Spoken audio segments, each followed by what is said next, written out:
Number 10. Dr. Von Doom and his Doombots. Sounds like a cool band. Dr. Von Doom and his Doombots. We were first introduced to Dr. Doom as a supervillain in issue 5 of the first volume of the Fantastic Four. In his introductory issue, the famous and brilliant villain used his brains and gadgets to capture the Fantastic Four. He wanted them to help him capture Blackbeard's treasure by using a time travel machine that he had constructed to send them into the past. In the end, they tricked him with a chest full of chains, and the thing smashed Dr. Doom to bits, only to find out that the Doom that they were dealing with was actually a robotic copy. The actual Doom also ended up getting defeated as well, and the Fantastic Four got away. But this certainly wouldn't be the last that they would see of Doom, who would become their most iconic foe. Number 9. Chameleon. Chameleon made his first appearance in the very first issue of The Amazing Spider-Man. Although there are a lot of other famous supervillains that people think of when it comes to Peter Parker's gallery of famous and capable rogues, Chameleon was the first that Spider-Man would come up against. In this very first issue, Spider-Man attempted to join the Fantastic Four, who basically fight him due to the fact that they think he's some kind of villain for breaking into the Baxter building. Of course, Spider-Man was only attempting to do so to impress them so they would invite him to join their team. When they refused to accept him into the team, Spider-Man set on his own to fight crime, and Chameleon disguised himself as Spider-Man to protect his own identity while committing crimes himself, ruining Spidey's reputation and ensuing Peter to go up against Chameleon to put a stop to him. Number 8. Skrulls. That's right, Skrulls are some of the oldest villains around. Did you know that? I know, it's pretty surprising. Although they aren't exactly considered clean-cut villains anymore, they have even teamed up with Earth's mightiest heroes, the Avengers, before to help save the universe. Originally, however, the Skrulls appeared in Fantastic Four Volume 1 Issue 2, and were hell-bent on invading Earth. This was right after the FF team had been introduced, which was basically all that issue 1 was about, an origin story. The Skrulls knew that the FF were the main protectors of Earth, despite the fact that they'd sort of just started their superhero career, which is kinda weird. Anyways, they decided to impersonate the FF, commit a bunch of villainous deeds while impersonating them in order to frame them and have Earth's military capture and kill the Fantastic Four team, so that the Skrulls might then invade Earth with no one powerful enough to put a stop to them. Of course, this plan was foiled when the FF trapped the imposters, unmasked them as Skrulls, and ended up posing as those Skrulls to tell the Skrull leader that Earth's defenses were too powerful for the invasion to succeed, thus scaring them off. Basically, they defeated an entire Skrull invasion in that comic, so that's pretty impressive.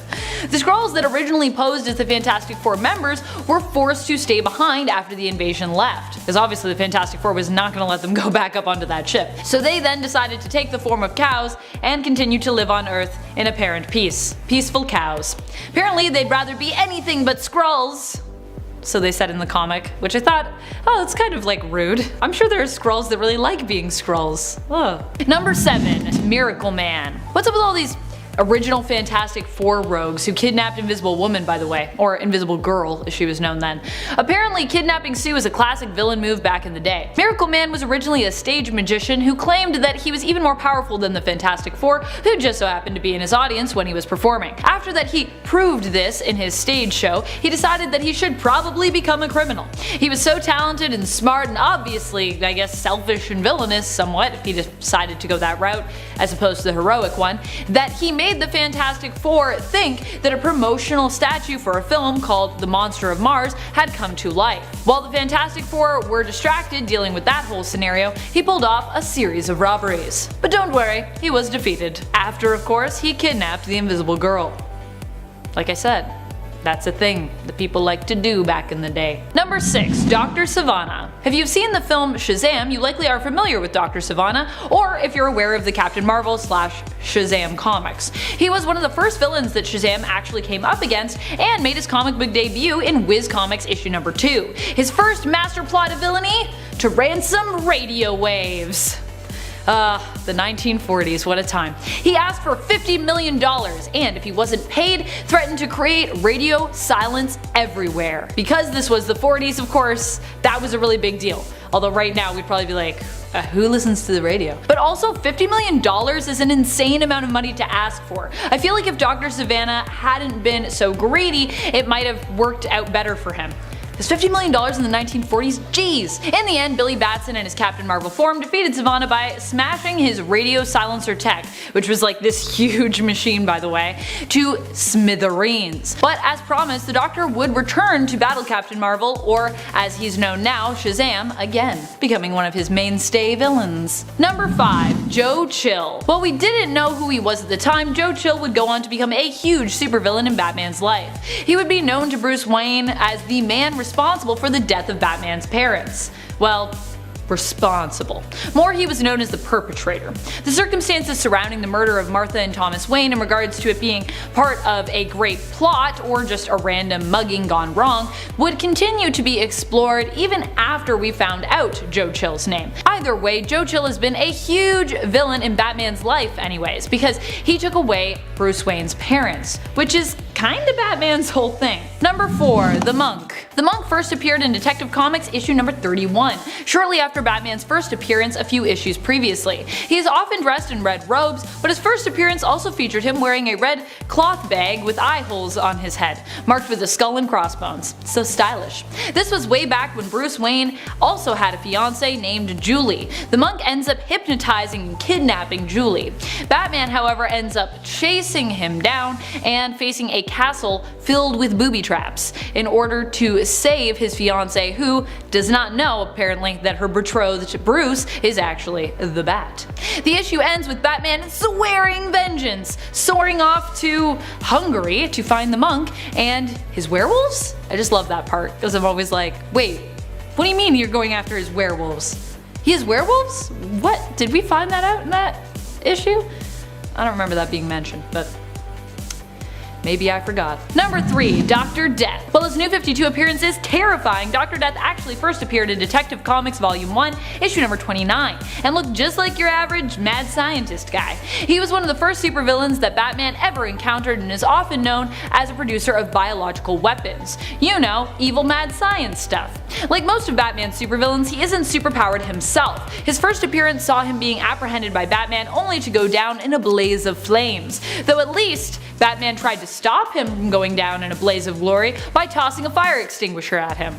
So helpful, Batman, thanks for that. Needless to say, this wouldn't be the end of Dr. Death, and we would definitely see him again. Now he's got that crazy bone serum that just makes bones grow everywhere. Used it himself, so he's got these crazy teeth. You should show them the picture. Number 2. Ultra Humanite. One of Superman's first foes before Lex Luthor even. I know, it's crazy. If you haven't noticed yet, comics both seemed to act as a celebration for science while also having an obsession for its less honorable uses via mad science, as we like to call it. That's its own category of science for you science nerds out there. Just kidding. I know mad science isn't an actual category, but it should be. Apparently old school views were that science is awesome but can also be super dangerous, which, I mean, true. Ultra Humanite's brand of mad science came in the form of body swapping. A brilliant mind trapped in a frail, old, crippled body, Geralt dreamed of setting himself free of his decrepit and failing body and conquering the world. Just normal dreams, you know how it is. Becoming Ultra Humanite, he is known for inhabiting various female bodies in the DC universe, including Tara's for a time. Kinda weird. And for inhabiting the body of an albino ape. Those are his things. He's into apes and swapping bodies with ladies. It's normal.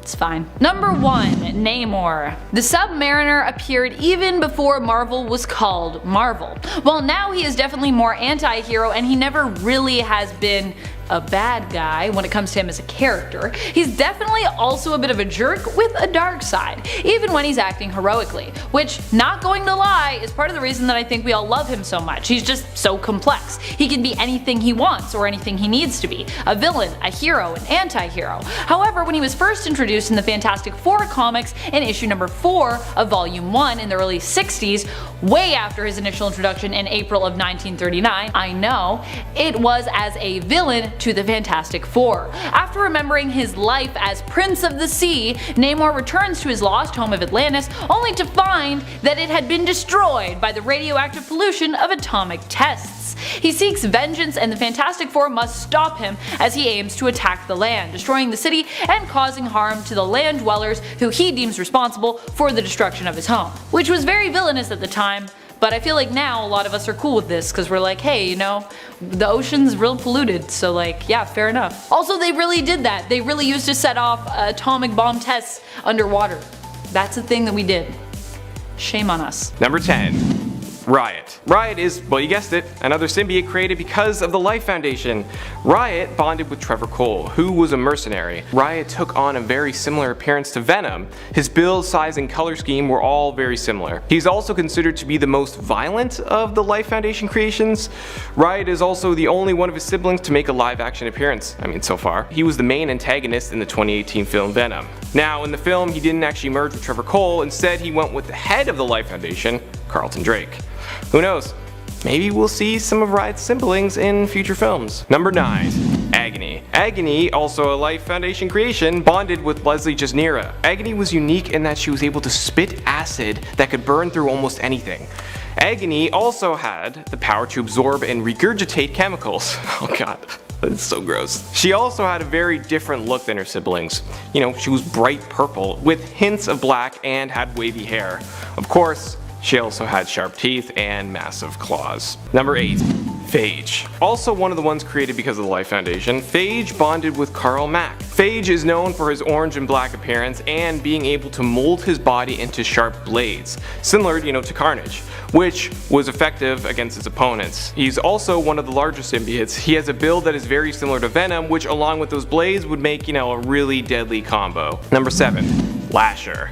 Lasher was created when a company called the Life Foundation forcibly extracted 5 offspring from Venom. You see, during the Cold War, the Life Foundation believed that a nuclear holocaust was coming and wanted to create a superpowered police force to protect this new world or, utopia that they were creating. That's when they decided that a symbiote police force would probably be the best option. One of those 5 symbiotes was Lasher. Lasher merged with Ramon Hernandez and is known for his green color and the tentacles on his back, which, was his primary attack, and for the most part, it was very effective. Number 6. Scream. Can I get created because of Life Foundation for 500? Oh, thank you. Scream ended up bonding with human Donna Diego. Scream's color scheme is also very unique, at least for symbiotes. Scream is yellow and black. Also, it is believed that Scream is the strongest of the symbiotes that were extracted from Venom. The reason being is that even though, she was eventually defeated, she took out and killed the host of the other 4 symbiotes that were created by the Life Foundation. Scream also used her long, flowing hair as a weapon, whipping it and slicing her foes. Number 5. Hybrid. Have you ever wondered what would happen if 4 symbiotes merged together? Well, that is exactly what Hybrid is. Hybrid is Riot, Phage, Lasher, and Agony merged into one. All 4 of their hosts were killed by their sibling Scream. Hybrid merged with Scott Washington, who was a guardsman at the prison The Vault, where all 4 of them were actually being held. Now, Scott ended up realizing these 4 symbiotes weren't actually all that evil, and that the experiments that were being done on them were actually causing them a great deal of pain. So, he decided to free them, and he got fired for it. They eventually bonded with him, and because of that, Scott actually regained the ability to walk. You see, years earlier there was a shooting that killed his brother and left him paralyzed. He wanted to go after the people that caused this and kill them, but get this, the symbiotes actually told him not to do it. They didn't actually want to kill anyone. So they ended up finding the people responsible and handing them over to the authorities. You see, not all symbiotes are bad. Also, since there were 4 different symbiotes merged into one, Scott had to deal with 4 different personalities. Man, that would be an experience. Hearing all those voices in your head, probably make you go a bit crazy. Number 4, All Black the Necrosword. Alright, so this one isn't technically an old symbiote, but it is the oldest symbiote. You get it? You know what I mean? Okay, what I mean by that is, even though it was introduced in Thor God of Thunder #2 in 2013, it was revealed that it is technically the oldest symbiote ever created. It was primarily used by Gore the God Butcher. It was so powerful that it could kill gods and celestial beings, and every time it did kill them, it took their blood and got even stronger. It instantly became a fan favorite, and because of it, we got one of the most popular Thor stories ever written. And, fun fact, it has also been used by Galactus to destroy worlds. I mean, the thing is insanely powerful. Number 3. Toxin. Toxin is one of the newer ones on this list, but of course that doesn't mean he's actually really new. Toxin debuted all the way back in 2004. Now, since all symbiotes create their offspring alone, they don't actually need to mate with one another. This eventually ends up happening to Carnage. Now, Carnage was naturally worried because each offspring is said to be stronger than their predecessor. Because of that, Carnage was ready to kill it as soon as it was born. Good old Carnage. When Toxin was born, Carnage just couldn't kill it. He did try, but Toxin was just already too powerful, and it ended up bonding with Patrick Mulligan, an NYPD officer. Toxin is also red and has a slim spider-like appearance when he was bonded with Patrick, but later on he ended up bonding with Eddie Brock and grew to be a lot bigger and way scarier. He also has an amazing healing factor and is more resistant to sound and heat than most other symbiotes. Number 2. Carnage. Carnage is the first child of Venom. Carnage is all red and is one of the most powerful and terrifying symbiotes around. Seriously, this guy is what nightmares are made of. And to make matters worse, he bonded with a serial killer, Cletus Cassidy, who we will finally see in live action for the very first time this year in Sony's Venom 2. I mean, fingers crossed it turns out well. I'm really hoping. Okay, but back to the comics. Carnage was created when Venom left behind his offspring in the prison where Eddie Brock was being held. This new symbiote offspring made its way to Eddie's cellmate, Cletus. Cletus then broke out of prison and began murdering a ton of people. No surprise there. Carnage also went on to become one of Spider-Man's greatest foes. Number 1. Venom. The original symbiote. While he may not be the strongest or technically the oldest, Venom is still considered to be the best by a lot of fans. There's a reason people have grown to love symbiotes so much, and it all has to do with this guy. He was first introduced when he bonded with Peter Parker, giving him, the famous black suit. Although, fans weren't instantly happy with Spider-Man's new look. It did become a lot more famous and well liked as time went on. They eventually did make him change back to his, good old red and blue spandex. And the alien symbiote found its way to another host, Eddie Brock. Fans just couldn't get enough of Venom, and to this day, he is regarded as one of the greatest Spider-Man villains of all time. I mean, the guy had his own film in 2018 and it grossed over $856 million at the worldwide box office. And that was with a mixed response. Not a lot of villains could do that. At number 10 is Tigra, first appearing in her own Marvel comic book called The Cat in 1972. This superhero just doesn't get the spotlight very often. Considering she has been a member of the Avengers in the past, it would only make sense that she might appear more prominently in more recent issues, or even MCU movies. But sadly, her most recent appearance was in a supporting role in Avengers Academy between issues 1 and 39. Tigra's powers began as an experiment by Dr. Joanne Tumalo, who gave her powers attached to her costume, and in this form she was simply known as the Cat. But down the line is when she eventually mutated into Tigra, a human-tiger hybrid, through a mystical ritual. She was then bound to a race of humanoid cat people from the Middle Ages, which she could then transform into on command from her human form, using the cat's head amulet. She's a pretty cool hero, so I wonder why they haven't really brought her back in any big way. Maybe they found her too similar to DC's Catwoman, who knows. Next up at number 9 is Stingray, an oceanographer turned superhero who builds his suit in order to explore the depths of the ocean. He helps construct an underwater city covered by a glass dome which he uses to try and grow food for mankind. He first appears in Tales to Astonish number 95 in June of 1967, so he's just on the cusp of the Golden Age. Just about. This guy is no doubt an older Marvel creation, and if you haven't heard of him, you may not be alone.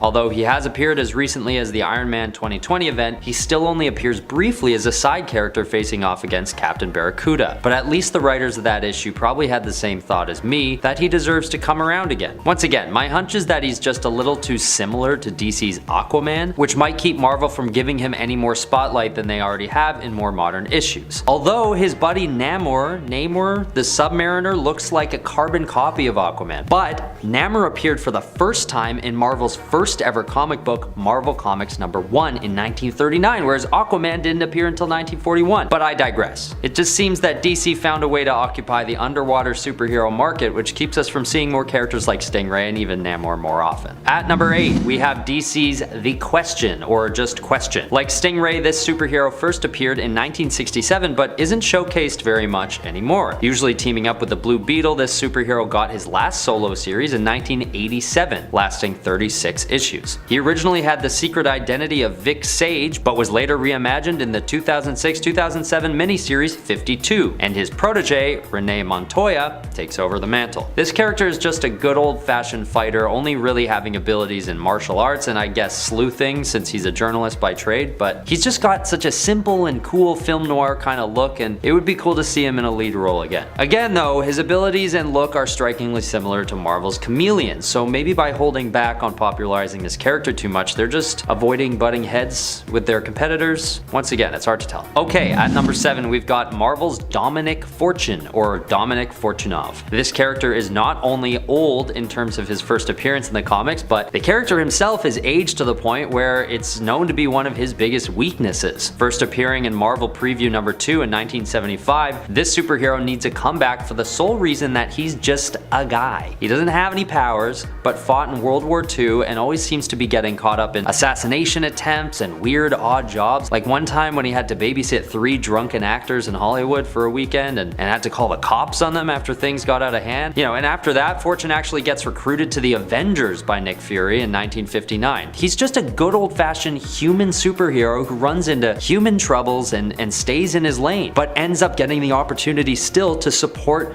the superpowered Avengers with bazooka blasts and covert ops. At number 6, we have DC's Dr. Fate.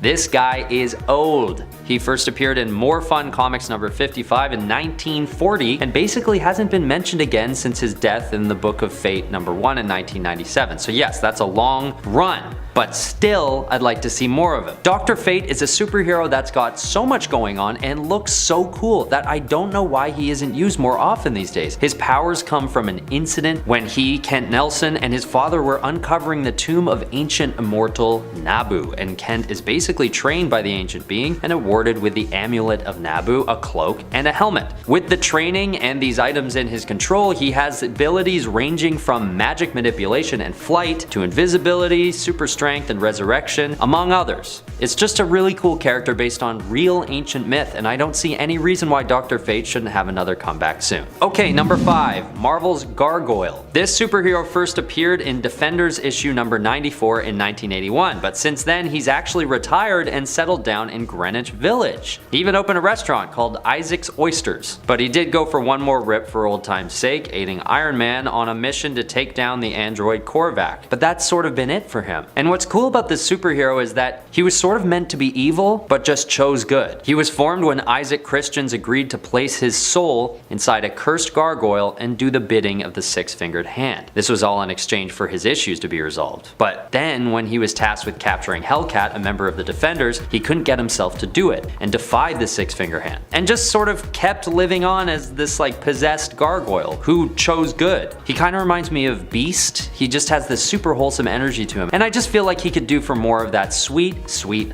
limelight. At number 4, we have Zeta from Batman Beyond, and eventually the Zeta Project cartoon spin-off. The show ran from 2001 to 2002 as part of a spin-off to the Batman Beyond episode Zeta. This character is so wholesome and doesn't get enough attention, having been last seen 20 years ago in what would have been the final episode of the short-running series. This synthoid was built for the NSA to keep an eye on terrorist organizations, so his abilities are pretty extensive, being able to shapeshift into just about anyone to infiltrate and carry out covert ops with ease. He's a naive and friendly character who decides to go rogue after realizing that any one of his assassination targets could be innocent. Zeta had such a moment and clearly a huge approval rating since his one episode got him a whole series, but at a certain point, the world forgot about such a good and powerful synthoid superhero that definitely deserves a comeback. At number 3, there's Warlord, a character the world hasn't seen since his death in Warlord Volume 4, Issue 12. But there should be some kind of revival of Travis Morgan, who is another character on the list who doesn't actually have any powers, but is just a very well-respected and decorated war veteran. He also looks a lot like Oliver Queen or Green Arrow, which could have had something to do with it. They sort of acknowledge this when they finally meet in the same comic, and all of the Seattle underworld mistake Warlord for Green Arrow and attack him on sight. But whatever the reason is, Warlord's legacy deserves to be acknowledged with another appearance of some kind. I mean, the lore behind the character is that in past lives he's been Sir Lancelot, D'Artagnan of the Three Musketeers, and Crazy Horse among other legendary warriors and soldiers. He's just a great human character with, might I add, a really cool costume and some badass accolades to boot. Bring him back. Okay, at number 2 on the list we've got Komodo. This superhero really was a flash in the pan, only appearing on and off for a few years and having her legacy end with her powers being stripped. For a time, until they're restored again by Cloud9 and Hardball, but that's sort of it. And I think the last time she's been seen is in the Fear Itself storyline, which wrapped up in 2011, which is 11 years ago now, believe it or not. But this character needs to reappear in some way. The superhero was first created because Melody Kusama lost her leg in a serious car accident, and none other than Dr. Connors from, yes, the Spider-Man series, decides to endow her with the regenerative powers of a lizard. Well, not only that, of course, she actually turns into a lizard fully and at will and gains super strength, speed, agility, stamina, all that good stuff. I think this story is a good one to retell because who doesn't love a good story where someone confined to a wheelchair is able to not only walk again but fight crime and be pretty damn good at it. Okay, last on the list is just my personal favorite, arguably obscure superhero 3D Man. An athlete turned superhero, 3D Man mysteriously gained superpowers after being stripped of his 3 Olympic gold medals. I mean, he was taking steroids, but there's always room for redemption, right? This character first appeared in 1998 and no one ever really talks about him. And to be honest, I didn't even know he existed until I started writing this list. And I want this hero to get more spotlight primarily because I'm a sucker for early 2000s culture, and this character is just such a great time capsule for that period, where everybody was obsessed with 3D for some reason, with DVDs coming with 3D glasses in the case, remember that? And 3D Man has the same nostalgic look to him, with many of his appearances being colored in green and red. If you want to look him up yourself, you'll notice that he originally went by the name of Triathlon and later changed to 3D Man during the Secret Invasion storyline. This guy just looks so cool and hits home with some good nostalgia for me, as well as probably anyone from the Gen Z or millennial generations. And there's also just a silly factor there too. 3D Man needs to come back. Please, can we? Just for 1 second. Number 10, The Immortal. With a name like The Immortal, you bet your socks this guy has been around for a hot minute. Due to an accident that happened approximately 3,000 years ago, the man who became The Immortal was exposed to an unknown anomaly that gave him superhuman abilities that put him almost on par with Viltrumites, making him one of the 3 known beings in the universe that can make that claim. But outside of his incredible strength, speed, durability, stamina, and flight powers, The Immortal is, you guessed it, immortal.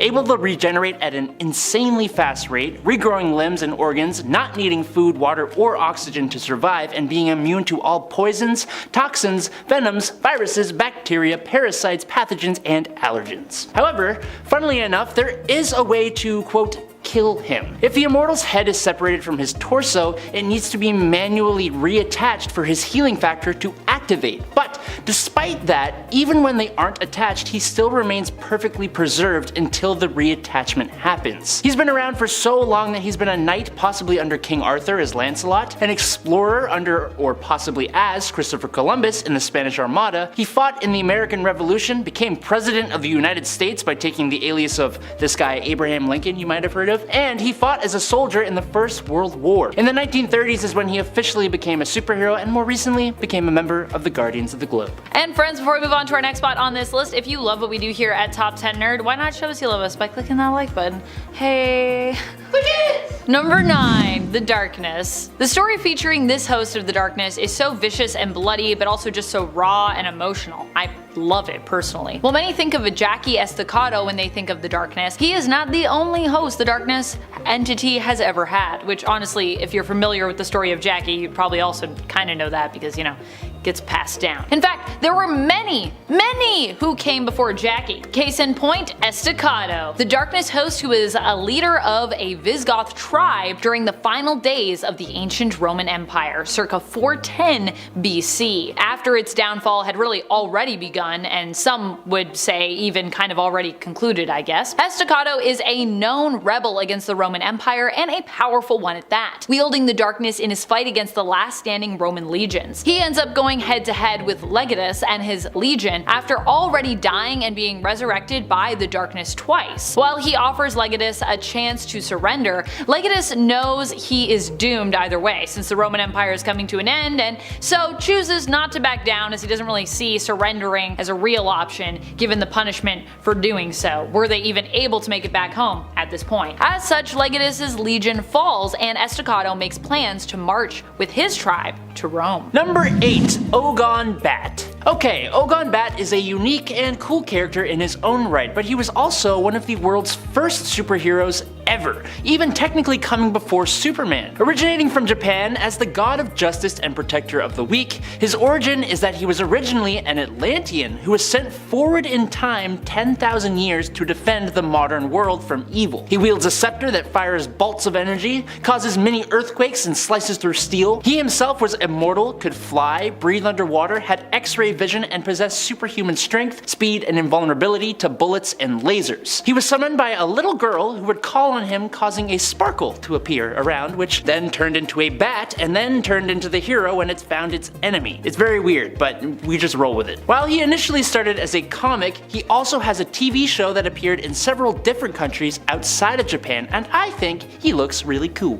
So, yeah. Number 7. Gaia. Gaia is someone that we perhaps don't think of as being an ancient superhero because, well, we just don't really think of Gaia that much. She hails from Marvel Comics and is the goddess of Earth. Gaia is seen as one of the oldest gods that Marvel has to offer us, being one of their elder gods. In fact, Gaia is kind of one of the only elder gods who could be seen as heroic or good. At least one of I would say she's up there, considering she is one of the few who managed to avoid becoming a demon. She also actively sought out the demiurge in order to produce offspring that would help to rid the universe of the other elder gods who had been corrupted after they became demonic, giving birth to Atom, who then became the Demigorge, the God Eater. She's probably also one of the oldest heroes mentioned on this list at all, so there's also that. Number 6. Exodus. Grand Duke Benny du Paris was a 12th century nobleman from medieval France. Does that count as ancient? I don't know, anyone who was around then, so I'm taking it and just running with it, okay? Cool. What you gonna do about it? Nothing, because I'm just an image on your screen.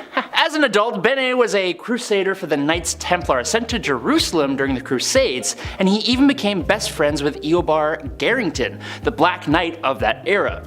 The two had set out on a quest to find the Tower of Power, when his abilities manifested after an encounter with the Phoenix Force, which were then improved further thanks to the mutant apocalypse. But thanks to Big Blue, Exodus was trapped in a tomb until the modern day when he was awoken by Magneto and joined his cause. Exodus is one of the most powerful psionic mutants in existence, with such a pristine use of telekinesis and telepathy that he can even alter electrons and molecules. His power is so strong that Marvel even had to debuff him by making his powers dependent on his or others' level of faith in this mutant, although he still regularly kicks some serious butt. Number 5. Conan the Barbarian. That's right, Conan is an ancient superhero who actually also hails from Marvel. Not only that, but he was also an Avenger. Despite technically being a Marvel superhero, Conan is also kind of otherworldly, hailing from the sword and fantasy genre of comics. Although for Marvel, Conan is still labeled as an Earth 616 character, hailing from their main comic book reality. He does, however, come from the Hyborian Age, an old hero from the past. But he was one of the heroes still summoned by Doctor Strange and Elektra when they brought together their own team of Savage Avengers to stand against the threat of Kulan Gath. This went down in Jerry Dugan and Adam Gorham's Savage Avengers series, which I still really want to read. It looks super good. It just looks like such a great time. And Conan's presence on the team is definitely part of the reason for my motivation to jump into this series, hopefully in the near future. I have a lot of things to read. Number 4. Medieval Spawn. Okay, I'm gonna come right out and say this, I know nothing about Spawn. I did not watch the show, I never read the comics, I really have no right to be standing here in front of you talking about him, but I'm doing it anyways. Don't worry, I'm not actually talking about the Spawn. I'm going to be talking about medieval Spawn. Naturally, medieval Spawn was not only a hell spawn, but also a knight living in 16th century England. And if you think about it, knights were almost like medieval superheroes, with tales and stories all their own. Sir John of York fought during a civil war in England, but was released from his service to Henry II after he and 3 others mistook the king's anger for orders and went and took the life of the Archbishop of Canterbury. Now once he passed at the hands of his king's bodyguard, regards, he was sent to hell for his crimes, where he made a deal with Malbolgia and returned as a hellspawn. He then went around England committing good deeds in the hopes of redeeming himself, but he continues to survive after being basically bonded to his armor and now possessing anyone who chooses to don his helmet. And I need to start reading Spawn. Right now. Number 3, Red Sonja. Red Sonja is an interesting one to think of as old, considering how she is often portrayed in the comics. But like Conan, who I touched on during the part 1 of this list, Sonja herself is also ancient in the sense that she hails from the past, the Hyborian Age. She was a creation of Robert E. Howard's, who initially existed within Marvel, but eventually ended up being moved over to Dynamite when it comes to who owns the right to this fiery, fierce warrior character. The Hyborian Age was actually a pastime in Marvel history, at least that is what we're led to believe based on the fact that both she and Conan hail from the reality of Earth 616. Red Sonja set out on her path to become a fierce fighter at a young age, after she was left orphaned when her family were killed and her people were attacked by a group of mercenaries. Red Sonja hails from Western Hyrcania and often fights to help those who cannot help themselves, even sometimes training those she comes across so that they might actually act as a hero in their own story. She is sometimes also a sword for hire, but generally only takes jobs that kind of fit with her own particular moral code. And she does have a moral code, even though she's a mercenary a lot of the times. Number 2, Martian Manhunter. You know, I didn't actually know how old Martian Manhunter is. I knew that he was the last of his race of Martians, and I know that he is extremely powerful and should never be slept on. And I know that he speaks with the resolve and intelligence of someone who has seen some serious shiznit. But when I found out that according to DC, he is in the ballpark of around or over 220 million years old, I gotta say, I took a moment to just digest that. John Johns, or John Jones if you want to be rude and go by his human name, arrived on Earth after he was pulled there by a teleportation beam during an experiment conducted by Dr. Saul Erdel, who brought him through space and time and then passed away from the shock of actually finding a Martian. This is because John's race was practically wiped out a long time ago, leaving him completely alone and isolated. But now on Earth, with no one to tell him what the hell was going on, he eventually used his shapeshifting abilities to become a detective operating in Middletown, America. For a long time, he mainly operated from the safety of his human persona before he eventually exposed himself to the world and became a founding member of the Justice League, and also one of its most powerful members. Just saying. Number 1.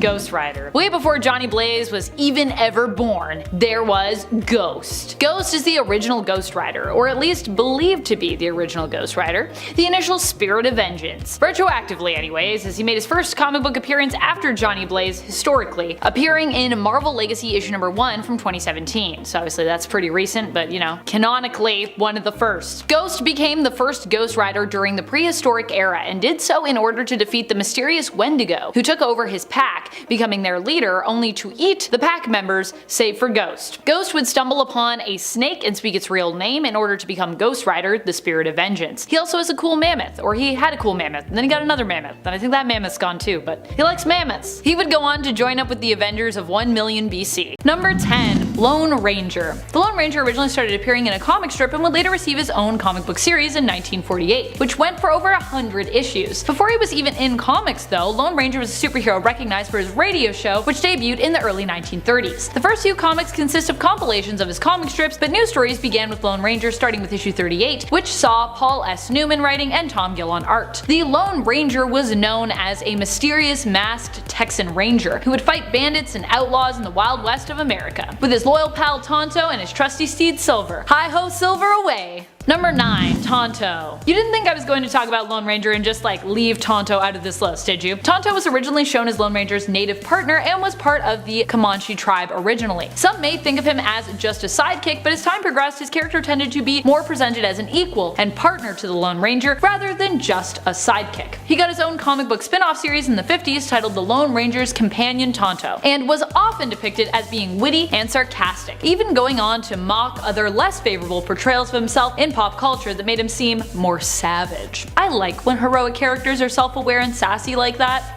I feel it. Deadpool, She-Hulk, Tonto. Keep being sassy, keep being witty. Number 8. Green Lantern. Before Hal Jordan or Guy Gardner, there was Alan Scott. He was the first Green Lantern and was created by Mart Nodell, making his comic book debut in All-American Comics issue 16. When this first Green Lantern made his appearance, he probably seemed to be pretty cool, I'm sure. This was way back when the Green Lantern was still an actual lantern, by the way. It's just this lantern he was carrying around. But in retrospect, Alan Scott is known as being one of the silliest Green Lanterns, because he has one of the strangest weaknesses in comic book history. Wood.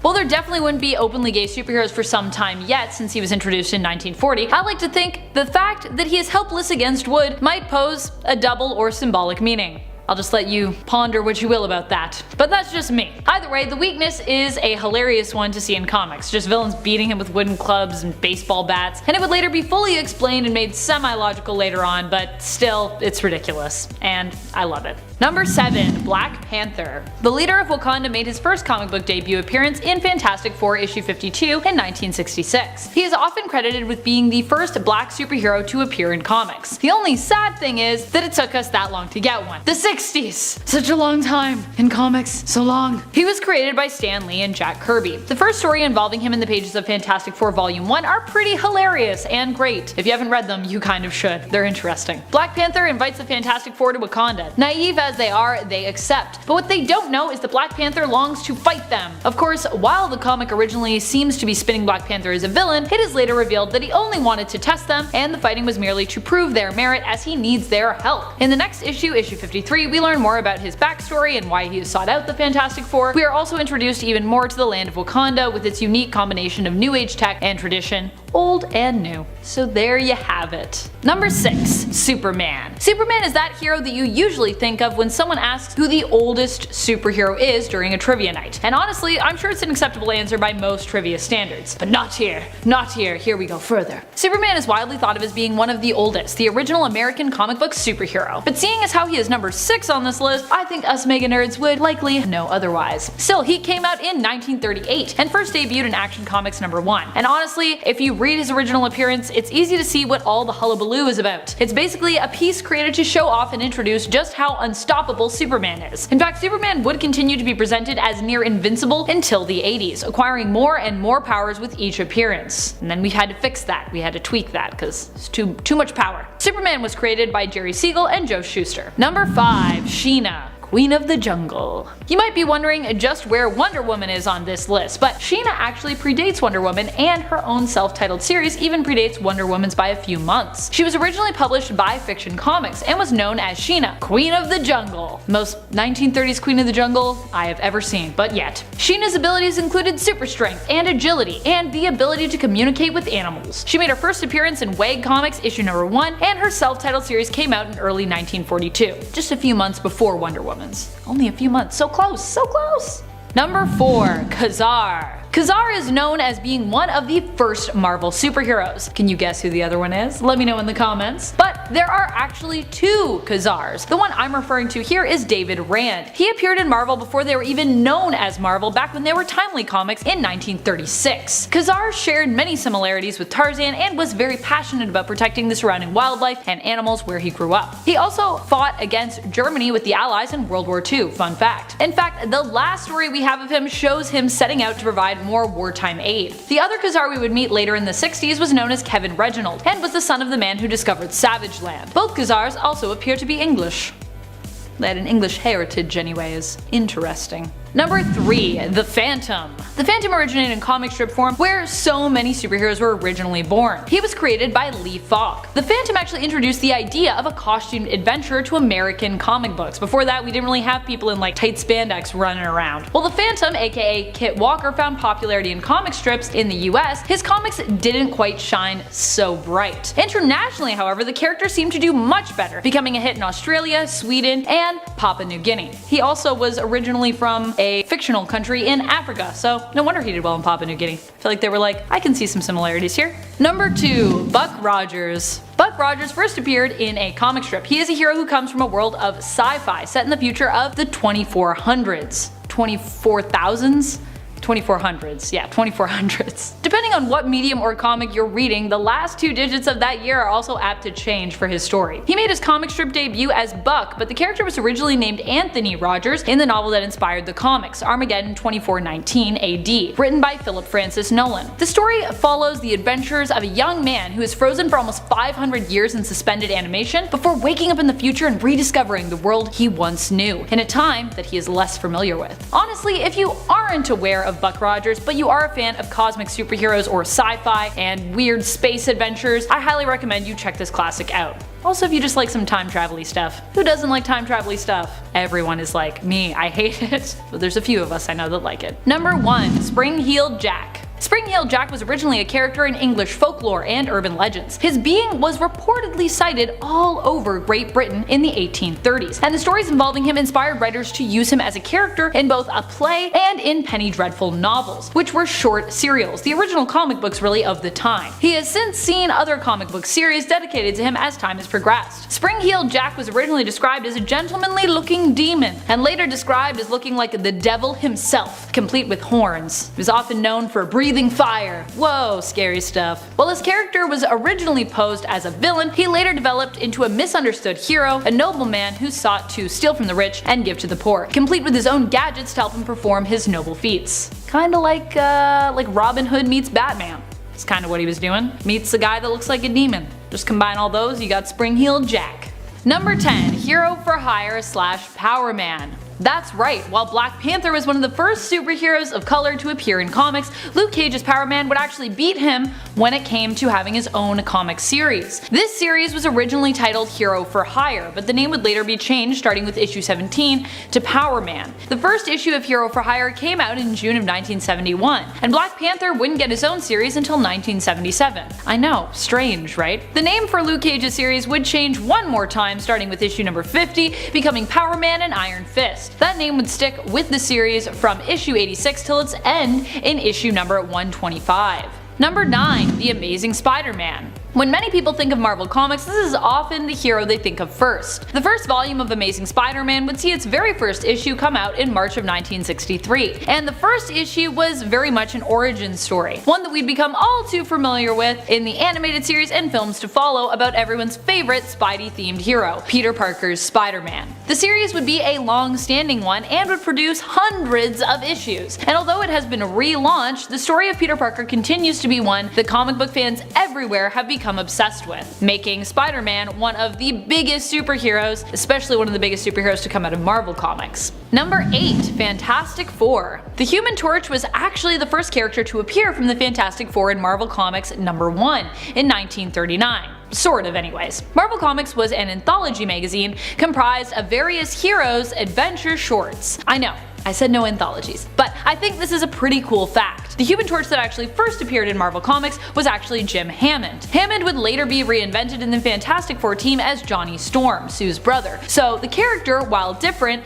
is even older than the Fantastic Four comics itself, which is still pretty old, although granted that Human Torch wasn't obviously the same as the Human Torch that we have now. The Fantastic Four series started in 1961 with issue 1, which like Spider-Man's start was also an origin story. Watch out for those cosmic rays, or maybe don't if you want superpowers. Number 7. The Flash. Starting us off with Barry Allen's Flash, this series had hundreds of issues as well, though not quite as many as the Amazing Spider-Man series. It all started in March of 1959 with issue 105. While that might seem like an odd number to start on, it was because the series was picked up by DC Comics after All American Publications cancelled its predecessor, a series known as Flash Comics, which featured predominantly the adventures of the Flash and Hawkman. DC Comics actually was kind of once All American Publications. DC was the phoenix that rose out of the ashes of a few different comic book publishers who came together to create DC, of which All American was one. And then later, that original Flash 2 from Flash Comics, Jay Garrick, would also become part of our continuity. Fun fact. Jay Garrick was one of the few Flashes that actually got to retire, post to die, or go back into the Speed Force. or any of that fun stuff. Number 6. Wonder Woman. Wonder Woman would get her own series in 1942, shortly after her appearance in All-Star Comics issue number 8. The first issue even introduced a female associate editor of the magazine, Alice Marble. Marble was known as an acclaimed tennis player. While her time on the DC staff editorial board was brief, she was also a self-proclaimed fan of Wonder Woman, who was responsible during her time with DC for the Wonder Woman of History feature in the comic, which retold the stories of real-life famous historical women. Wonder Woman's first story involved her saving Steve Trevor, and introduced us to the world of the Amazons. Apparently, Amazons liked riding kangaroos around originally. Did you know that? At least they look like kangaroos, I don't know. Giant kangaroos, we ride them in combat. I wonder when horses became a thing in these comics. I need to read more old Wonder Woman, because it seems like a time. Number 5. Green Lantern. This comic was originally published by National Periodical Publications, who, as we know now, would later become one of the companies that would amalgamate into DC Comics. The series would run for 38 issues, and would introduce the first Green Lantern, Alan Scott. One of my favorites to bring up, because I get to talk about his weakness to wood.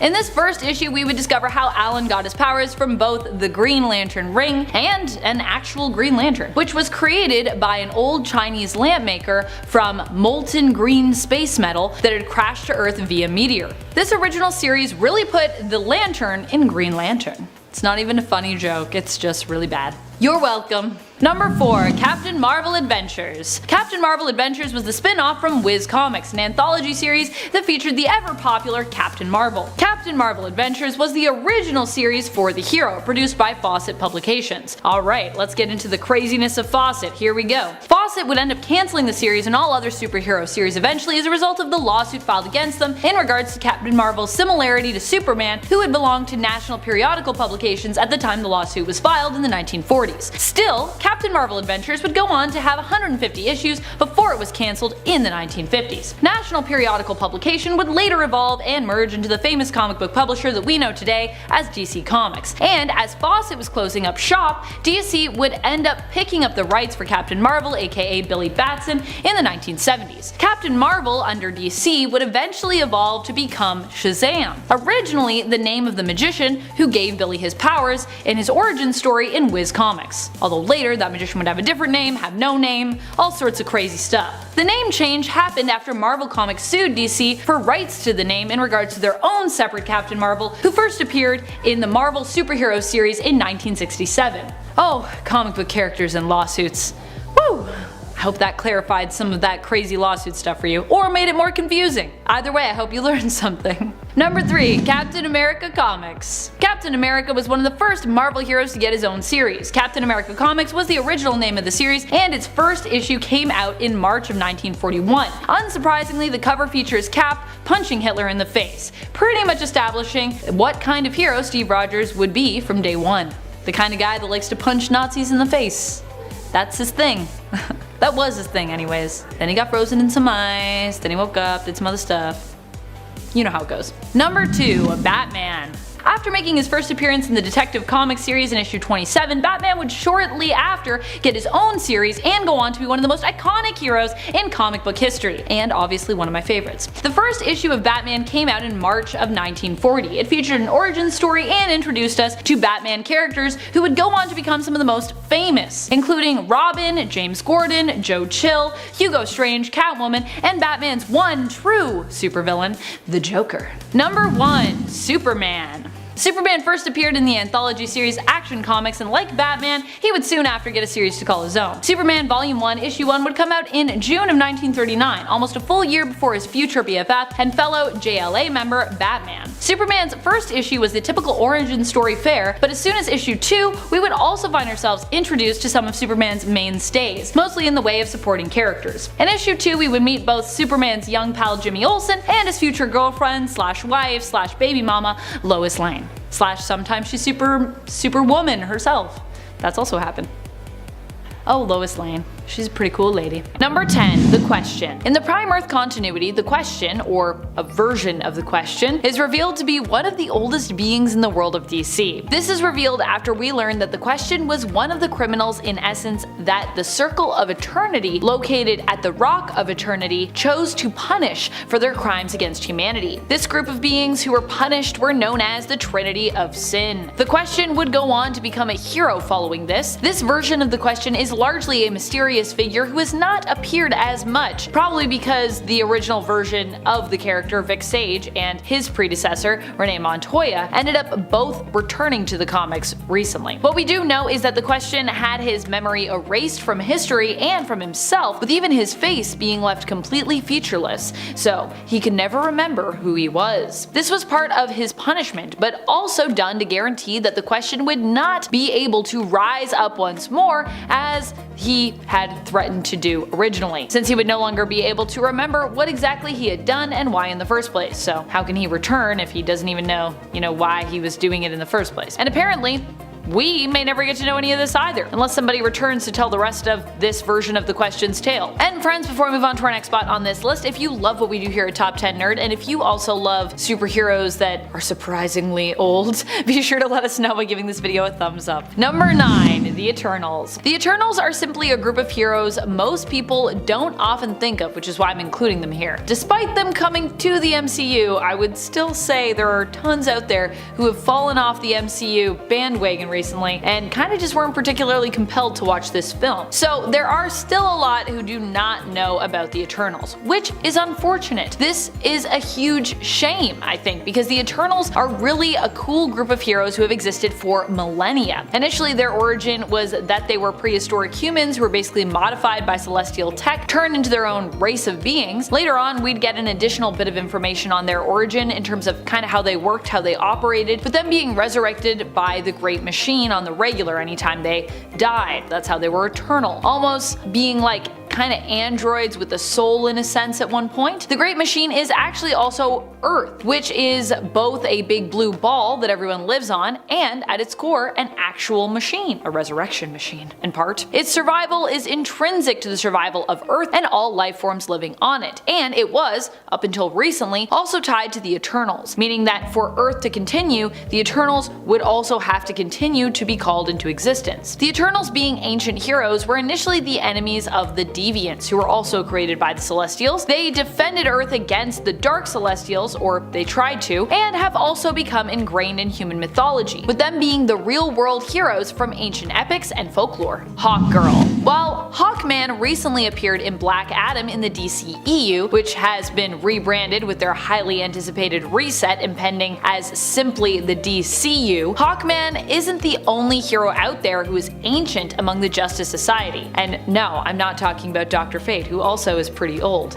In fact, many people probably didn't even know that Hawkman was really even ancient per se. He doesn't look old, that's for sure, but he is, in fact, not in body, but in soul. Hawkman is the reincarnated soul of ancient Egyptian Prince Khufu Qatar. Carter Hall is only the latest in a line of incarnations of the prince in the comics, and his love, Shayara, was also reincarnated as well throughout the years, becoming known as the hero Hawkgirl and also as Hawkwoman. Later, this origin would be retconned, tweaked somewhat, so they'd actually be even older than ancient Egypt, instead becoming ancient aliens from the planet Thanagar, who simply came to Earth. Their original souls in this version of the tale were each believed to belong to Shra and Qatar the Deathbringer, who were both cursed to be reincarnated alongside each other throughout eternity. Number 7. Iron Fist. Fan Fei is the Iron Fist of the Stone Age Avengers, also known as the Avengers of 1 million BCE. Fan Fei is actually the reason why the ritual to become the Iron Fist and gain its unique powers was all about fighting Shao Lao in a battle to the death. This wasn't, however, because Kunlun wanted to challenge Fan at the time and believed she should,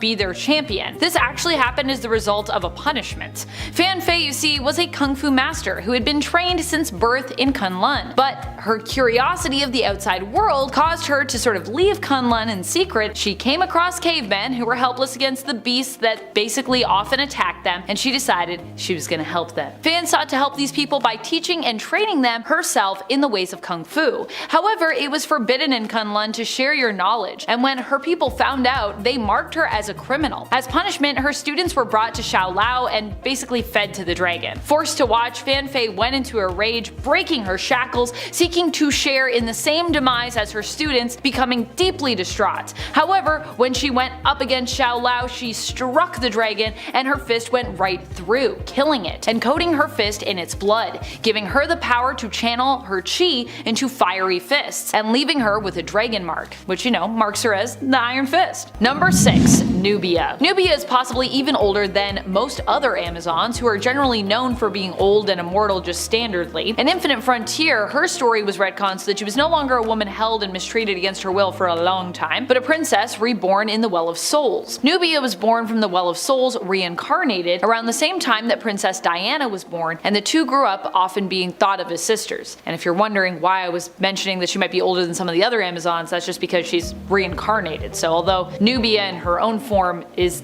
around the same age as Diana, she also got an old soul, you know what I mean? She would spend many years as the guardian of Doom's doorway, and would act as a loyal supporter to Queen Hippolyta, even when it seemed that she had betrayed her. In fact, Nubia's loyalty to the Amazons in the current continuity has not failed, and she even recently was chosen to be the new queen of the Amazons. And we're not just talking about the Amazons of Themyscira either, but in fact all known Amazons in existence, as there are actually multiple Amazonian tribes in existence throughout the world. Number 5. The Old Guard. Can we call the Old Guard heroes? I'm not really 100% sure on that. They are ancient warriors who've been many things over the years. Not all the things they've done were necessarily good, but I would say for the most part, they've tried to stay on the side of good, so I think I'm gonna count them for this list. And that's definitely where they are at when it comes to where we meet them in the modern day. Or at least, the direction they're headed towards, I would say. Initially, the Old Guard were a group of immortal mercenaries led by their oldest member, Andy, aka Andromaca of Scythia, who is thousands of years old. It is in their welcoming of a new member that we get to see some of the good in them, despite them being essentially expensive, deadly, and nearly indestructible guns for hire. Their immortality is as much a mystery to them as it is to readers of the series, seemingly happening to each member miraculously and really without explanation.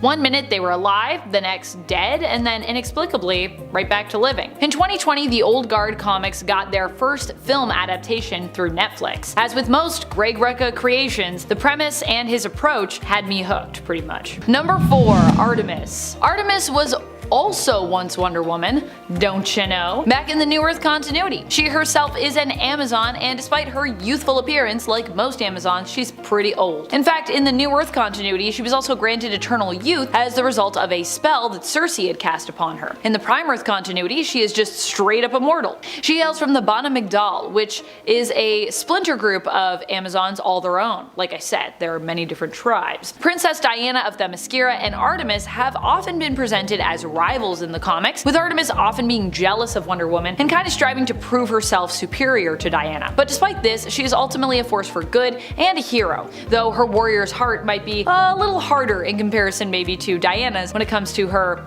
heroic approach. Number 3. Starbrand. Vin is the Starbrand in 1 million BCE. He ends up becoming the Starbrand after leaving his tribe. He left them because he believed he did not belong due to the fact that he realized he was gay. Something that seemed to be unacceptable to his people in that time. On his journey, he sought out a garden he had seen in a dream, which it turned out appeared to be the biblical paradise known as the Garden of Eden. Once he found it, he also found Burke. Also no vowels. No vowels for these people in prehistoric times. The two men became lovers, but would eventually be separated after Burke died in a deviant attack. It seemed the deviants wanted the garden for themselves. The attack resulted in a cave-in, and while Burke did not survive, Vin did, finding the body of a dinosaur who had previously been the Starbrand. Vin was imbued with its powers and fought against those who had killed Burke. However, in the process, this also destroyed the garden. Vin would go on to become the hero known as Starbrand in his time and join up with the other Stone Age Avengers of 1 million BCE. Number 2. Shazam. Wait. Billy Batson is super old? no, we aren't talking about Shazam. Not that Shazam. Not the Shazam formerly known as Captain Marvel. We're talking about the Wizard, who gave Billy Batson his powers and who has also been known by the name of Shazam. Initially in the Prime Earth continuity, we were led to believe that the Wizard was simply someone who bestowed powers on Billy, but we'd later learned that he was actually one of the old gods Shazam would actually get his powers from. This truth of the Wizard's, aka Mama Roggan's, aka Shazam's origin would be revealed after Billy Batson was left depowered following the action of Grail, Darkseid's daughter, who basically cut off his access to his powers by untethering the old gods from his magic lightning. While not a direct superhero, the Wizard is a powerful force of good who was even able to help repower Billy from the afterworld in spirit form, finding basically new gods for him to be empowered by. Number 1. Eternal Warrior. Marvel and DC are not the only publishers who have ancient heroes.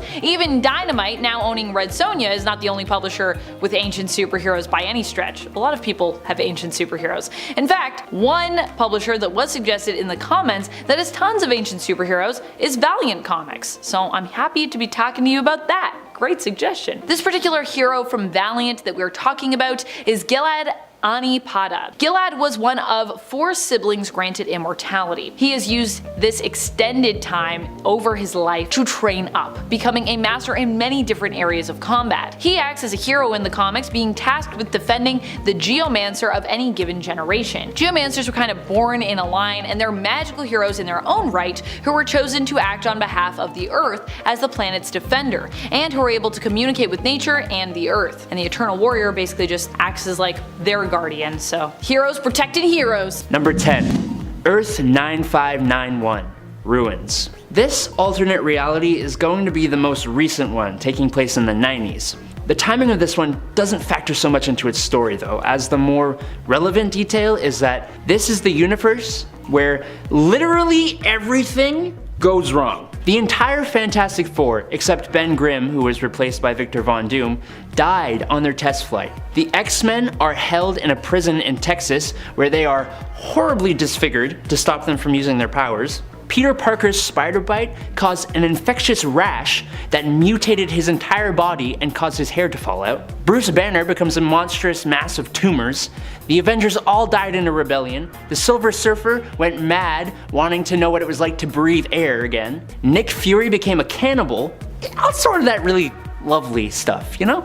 I would not read this story unless you're okay with being upset, but I would read this story because it's good and it's interesting. Earth 76611, alternate history. In Fantastic Four Annual number 11 in 1976, Power Man knocked a vibranium cylinder into Mr. Fantastic's time platform, sending it back in time. The cylinder was split in 2 halves. The important to this topic half landed in occupied France in 1942 and created an alternate branching timeline, Earth 76611.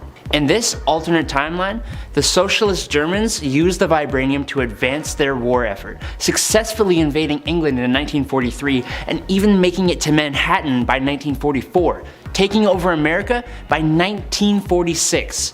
That's what half a cylinder of vibranium can do, apparently. The Fantastic Four realized what happened though, and through some confusing timefoolery, they managed to prevent this timeline from replacing the Earth 616 timeline. Number 8. Avengers 1 million BC, Earth 616. Alright, look, I promise this is the only Earth 616 story I'm mentioning, but given the team and the story, how can I not? The Avengers of 1 million BC came together in the prehistoric era to face Zagreb the Aspirant, basically a mad celestial. The team was made up of Odin Borson, wielding Mjolnir, the mutant Firehair, the avatar of the Phoenix Force, the sorcerer Agamotto, like the Eye of Agamotto, that guy, Fan Fei the Iron Fist, the first ever Black Panther of the Panther tribe, a mammoth riding Ghost Rider, and Starbrand. They first appeared in Marvel Legacy number 1 in 2017, and I'm not even going to explain the rest. Just go read it, please! Number 7.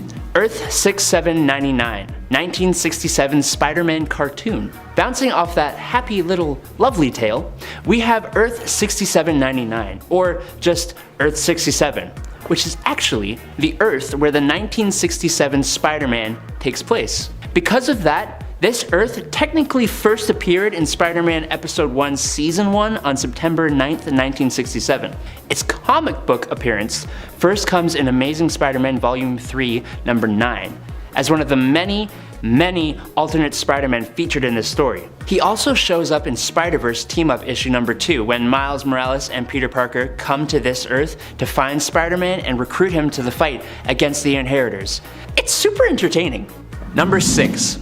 Earth 84243, Conan in the modern day's 70s. Some people may not know this, but Conan the Barbarian is actually part of Marvel Comics. And while the era he lived in, the Hyborian Age, is part of the 616 continuity, the What If story on Earth 79213 isn't. Instead of being in the Hyborian Age though, our boy Conan gets stuck in the 20th century. After visiting the Hyborian trade city of Akbitana, he is captured by a wizard who specializes in time travel. And instead of escaping, he is transported to Manhattan on July 13th, 1977. What does he decide to do with himself?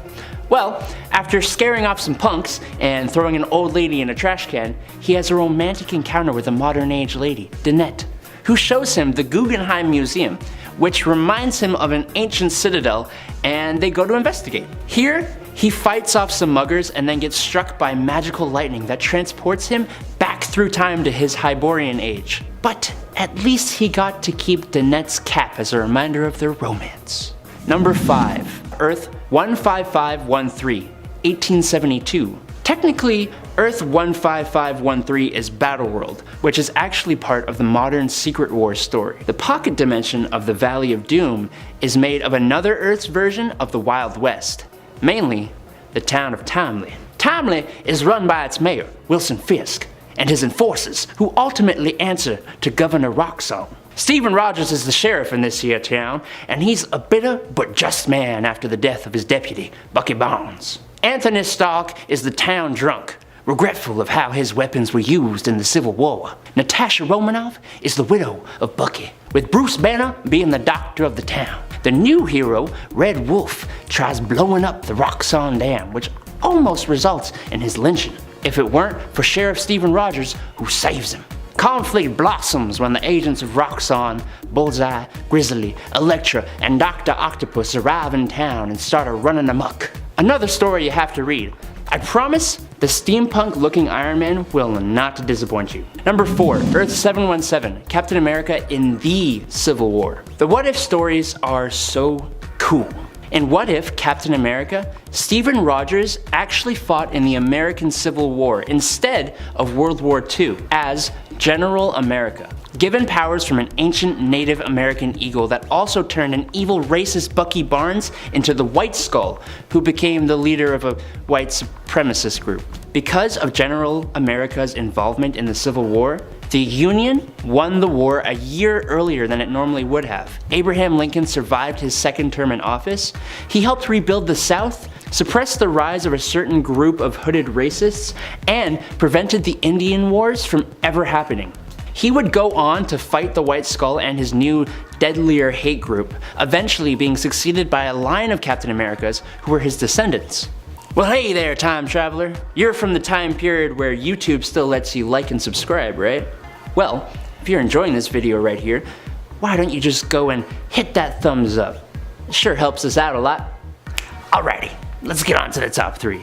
Number 3, Earth 90214, Marvel Noir. In this alternate version of Earth, superheroes debuted in the 1920s and 30s instead of their normal timing. This Earth 90214 brought us Marvel Noir, with subsequent noir versions of Punisher, Wolverine, Iron Man, Daredevil, Luke Cage, the X-Men, and most famously, Spider-Man. Each story is a fresh, unique, and awesome take on each character, seeing how superpowers in this world are pretty much non-existent except for a few characters. For example, Spider-Man was bitten by a spider, but instead of being based in science, his powers derived from a spider god. Or Wolverine didn't actually have claws, he just carries like brass knuckle blade things. Another example would be the X-Men, who are actually a group of sociopathic criminals, led by an Xavier who believed sociopathy was the future of the human species, which is just incredible.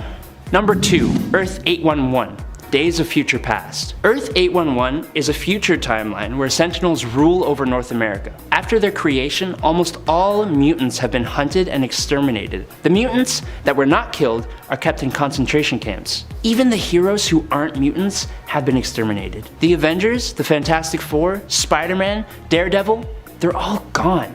But hey, this is the future, not the past. Yeah, I'm getting there, okay? Rachel Summers, the daughter of Jean Grey and Scott Summers, uses her telepathic powers to send Kitty Pryde's mind back into her younger self's body. Specifically, Kitty's mind went all the way back to the Halloween of 1980, where she informed the X-Men of what their future could become, and they prevented the assassination of Robert Kelly. The story is a whole lot more complex than that, and is also one of the most prized Marvel stories, so give it a read! Number 1. Earth 311, Marvel 1602. Okay, Marvel 1602 is my absolute favorite Marvel alternate universe. Fun fact, it was the first Marvel writing escapade for superstar fantasy writer Neil Gaiman. The universe actually got its start in a different alternate reality, Earth 460, where Purple Man became president for life. Most heroes had been hunted down or had died from old age, but after Captain America is captured, he is banished away to Earth 616's 1599, shortly before Roanoke was formed, which inadvertently created Earth 311. For some reason, the presence of Captain America destabilized reality and began the emergence of heroes and villains into this world who are counterparts to many of the present-day heroes and villains of the Marvel Universe. Count Otto von Doom the Handsome, Witchbreed, which are mutants, Grand Inquisitor Enrique, which is Magneto, Carlos Xavier, which is Charles Xavier, Four from the Fantastic, Sir Nicholas Fury, Peter Parquois, David Banner. The story is so interesting, intertwining actual history with superpowered beings. I highly recommend you give it a read if you haven't already. And at 10, Hercules. I think we all know the story of Hercules, whatever version you remember. The Disney animated movie, the DC version, the Roman or the Greek version, it's all generally the same thing. And I mean, even after that, this guy has a rap sheet of like 25 other heroic things he did, just like because he wanted to. A major factor in the well-known tragedy surrounding Hercules is the hatred that the goddess Hera, wife of Zeus, had for him. Because while there were many illegitimate offspring that Zeus, sired, let's say, Hercules was the son of an affair that Zeus had with a mortal woman. And not just any mortal woman, but a mortal that Zeus wanted so badly that he disguised himself as her husband in order to lay with her, and ordered Helios, the god of the sun, to not let the sun rise for 72 hours so that his one last night with her would last. Yeah, so not only is he the bastard of a mortal woman, he's also the product of a forced 3-day night, which I guess doesn't really bother anyone living in like Alaska or Norway, because the whole 6 months of night thing, not anything weird. Number 9. Odin. Odin ended up joining the Stone Age Avengers sometime after he actually was said to have created the humans on Midgard, which was then known as Aesheim. In doing so, he had disappointed his father Bor, who decided to punish Odin by hurting the humans. Now, as someone who often seems pretty detached from human suffering later in his life, it's pretty wild to think that Odin possibly created them and was perhaps one of the first cosmic beings to actually care for them as a superhero. And I know what you're thinking, but Amanda, we all know Odin is super old. Yeah, you know that, but did you know he was this heroic? Because I always find it very surprising myself. Odin ended up returning to Aesheim to act as its protector and also to learn how to better control Mjolnir, which was his hammer at the time. He ended up befriending multiple prehistoric superheroes, joining the Avengers of 1 million BCE, and he also ended up developing a deeply romantic relationship with his teammate, the Lady Phoenix. In fact, it was even revealed that the Phoenix was actually the true mother of his son, Thor, because that's what's happening now, so there we go. And it ate Blue Beetle. In 1964, during the Silver Age of Comics, Charlton Comics revised the character of Dan Garrett, the original Blue Beetle, for a new Blue Beetle series. Charlton's new Blue Beetle retained the original's name, but no powers or backstory, making him a different character. This Beetle was an archaeologist version of Dan, who obtained a number of superhuman powers including super strength, flight, supervision, ability to generate energy blasts from a mythical scarab that he found during during a dig in Egypt, where it had been used to imprison an evil mummified pharaoh, because of course it was, which gave way for the DC Comics version of Jaime Reyes. DC's introduction of Jaime Reyes in 2006 retconned and expanded upon the Blue Beetle mythos, but given that the scarab was found during a dig in Egypt, where it was used as an attempt to overthrow Vandal Savage back in the 26th century BCE. Yeah, that's pretty ancient to me, okay? I mean, the scarab was created by Nabu, for God's sakes. Number 7. Cosmic Ghost Rider. Cosmic Ghost Rider is an interesting one. While I initially thought of the prehistoric Ghost Rider Ghost when it came to old Ghost Riders, I realized that despite being from an alternate future, Cosmic Ghost Rider is also ancient. But you know, future ancient. Cosmic Ghost Rider is the spirit of Frank Castle, who ends up becoming the spirit of vengeance after he is killed during Thanos' invasion of Earth. In this version of the story, Thanos succeeds in basically destroying Earth, and by the time Frank returns as Ghost Rider to the planet's surface, it's kinda too late for him to save his friends. He ends up alone on the planet, and after years and years of solitude with no one left to avenge, becomes, well, insane, as I think pretty much almost anyone would. Despite eventually becoming Thanos' herald, CGR is really doing his best to be a good guy. He only ever really even joined up with Thanos because, you know, well, there was no one left and he didn't want to be alone. Before even joining up with Thanos, Cosmic Ghost Rider did attempt to get his revenge on the Mad Titan, teaming up with Galactus, but even Galactus fell in this fight against this alternate King Thanos. And at 6, Dr. Fate. Nabu the Wise was a Lord of Order and cosmic being who arrived at Earth billions of years ago to take on a proactive role in battling the Lords of Chaos. A cosmic being with near limitless magical power, his spirit resides in the Helmet of Fate and is the source of the great power held by those who wear the mantle of Dr. Fate. Dr. Fate is just the helmet. Fun fact, you all knew that. Dr. Fate's origins begin over 10 billion years ago, which I personally think qualifies as ancient, or maybe even older than that, if there is anything older than that. I don't know. My senior year Comtech teacher was pretty old. But not long after the formation of the universe, were there born two elemental forces, the Lords of Order and the Lords of Chaos. You can kinda see where this conflict is going. On the world called Celia, the Lords of Order manifested themselves, the first sentient race in the universe, and a race of incorporeal magical beings at that. After millennia, circa 3500 BCE, the Lords of Order descended onto Earth and then became Nabu the Wise, who was also an advisor to the pharaohs of Egypt. He's old, okay? I don't know what else I said 10 billion years. I think that's pretty solid. Number 5. Lady Phoenix. While I did think that Phoenix was a little too on the nose for my part 1 of this list, there were some who actually requested her in the comments, so fair enough. Some people want to know more about her. And since she was featured in our thumbnail / cover photo for that first part of our list, I felt for all you loyal nerds who came to this part 2, I should oblige you and tell you more about Lady Phoenix. Who is the woman we featured on that thumb? She is also a member of the 1 million BCE Avengers, also nicknamed the Stone Age or Prehistoric Avengers. Before she was the host of the Phoenix, she was simply known as Firehair, named after her bright red hair, which left her abandoned by her parents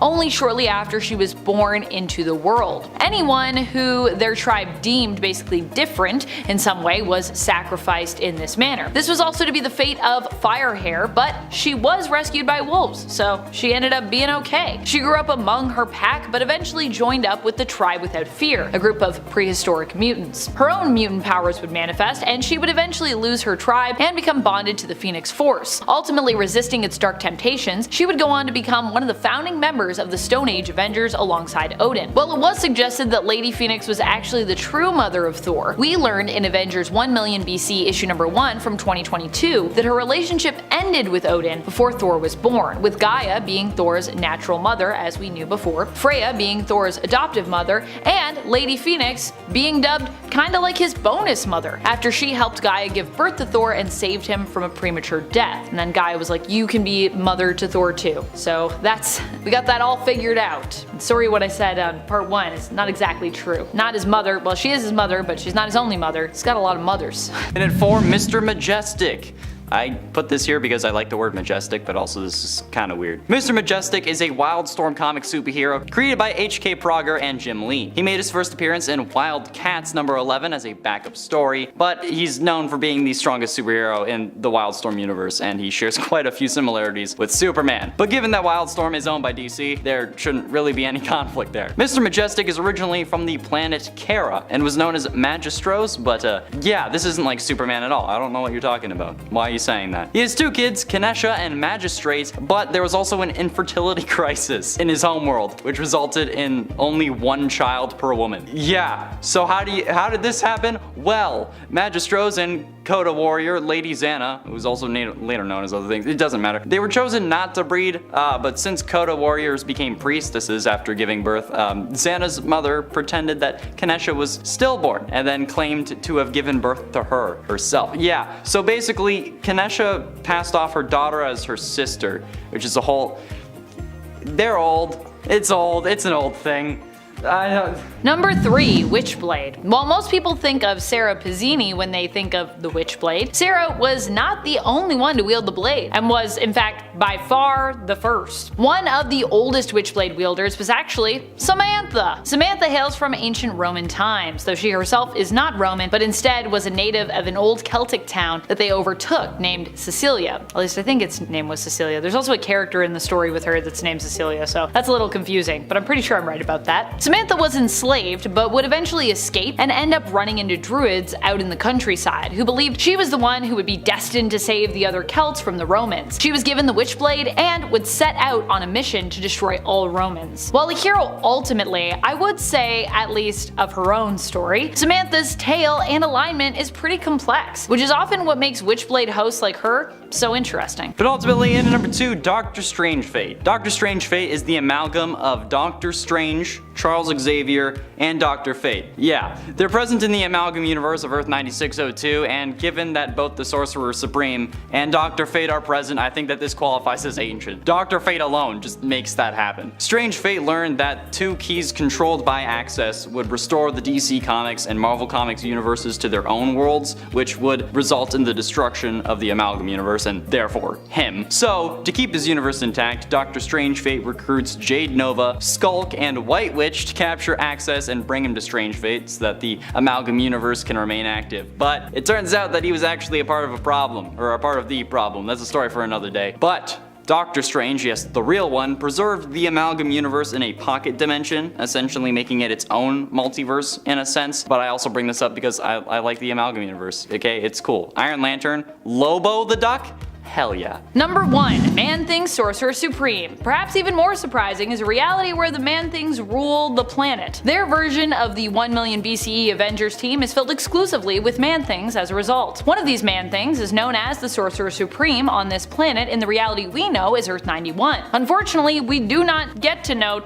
too much about this version of Man-Thing, as he is killed by the Masters of Evil when they come to his reality in Avengers Forever issue number 5 from 2022. What we do know is that like Dr. Stephen Strange and many other Sorcerer Supremes, this Man-Thing does seem to possess a cape, although it is a bit shorter than Strange's, I would say. His version of the Eye of Agamotto, or his version of the third eye, I'm not really sure what's going on with this, also seems to be something that he has, but he wears inside his chest, or on his chest. I think Dr. Strange ends up with a third eye at one point, but he's also got the Eye of Agamotto, so I don't know. Instead of Man-Thing wearing this anywhere else, or having it on a chain or a necklace, implying, that this eye is a part of him. Or perhaps it's simply, like I said, just a third eye, and it's just on the chest. I feel like that wouldn't be, I guess he doesn't really wear clothes because he's a Man-Thing, so actually I guess it'd be fine. Number 10, Wolverine. Yes, Wolverine has been a member of the Avengers, but at this point, who hasn't? Between honorary membership and various teams, they've accepted many people. While Wolverine was a full-fledged member, he was one of the new Avengers who joined in 2005, and from there on in would find some form of affiliation, say such as with the Savage Avengers. Wolverine, aka James Howlett, is quite long-lived. He made it onto the list of oldest mutants as well. Wolverine was allegedly born in 1832 or 1886, depending upon which comic you're reading, because Wolverine's history shifts to the point that it's actually a bit of a joke. Some other publications clock him at over 200. The point is, he's old. He's older than Cap. So we have his mutant abilities to thank for this. They allow him to age at a slower pace than most people, thanks to his healing factor. His cells regenerate at a much faster rate, keeping them younger and healthier than the natural slow march of time. Number 9, Captain America. Starting off with one of the younger members on the list, Captain America. Captain America's age comes from the time that he spent frozen in ice, so he is physically still pretty young, but if you count all the frozen years, he's over 100 years old. And yes, that counts. Kinda like being born on a leap year, but not really. How old are you? Captain America is one of the earliest members of the Avengers, but not one of the founders. No, the group was already founded when he was located frozen in ice, so he was a new recruit, but he became such a presence that he's often associated with the founding, and as a leader of the team. So Cap enjoys a position of high standing, and you can always pull out some "he's old" jokes in case you need or want them, which the MCU did in abundance. Capsicle ahoy! Number 8. The Sentry. The Sentry is Robert Reynolds, and based on his backstory, he is older than the rest of the Avengers. He is positioned as a Superman-style hero for Marvel, appearing and launching a golden era in a way that happened for DC but not for Marvel, because Marvel wasn't Marvel until the 60s. Before that, they were Timely and Atlas. Hence, this Sentry was there before the rise of the Age of Heroes such as Cap and Namor, who were the Golden Age heroes of Marvel, and he was firmly established by the Renaissance, aka the time of the Fantastic Four, based upon this retroactive canon.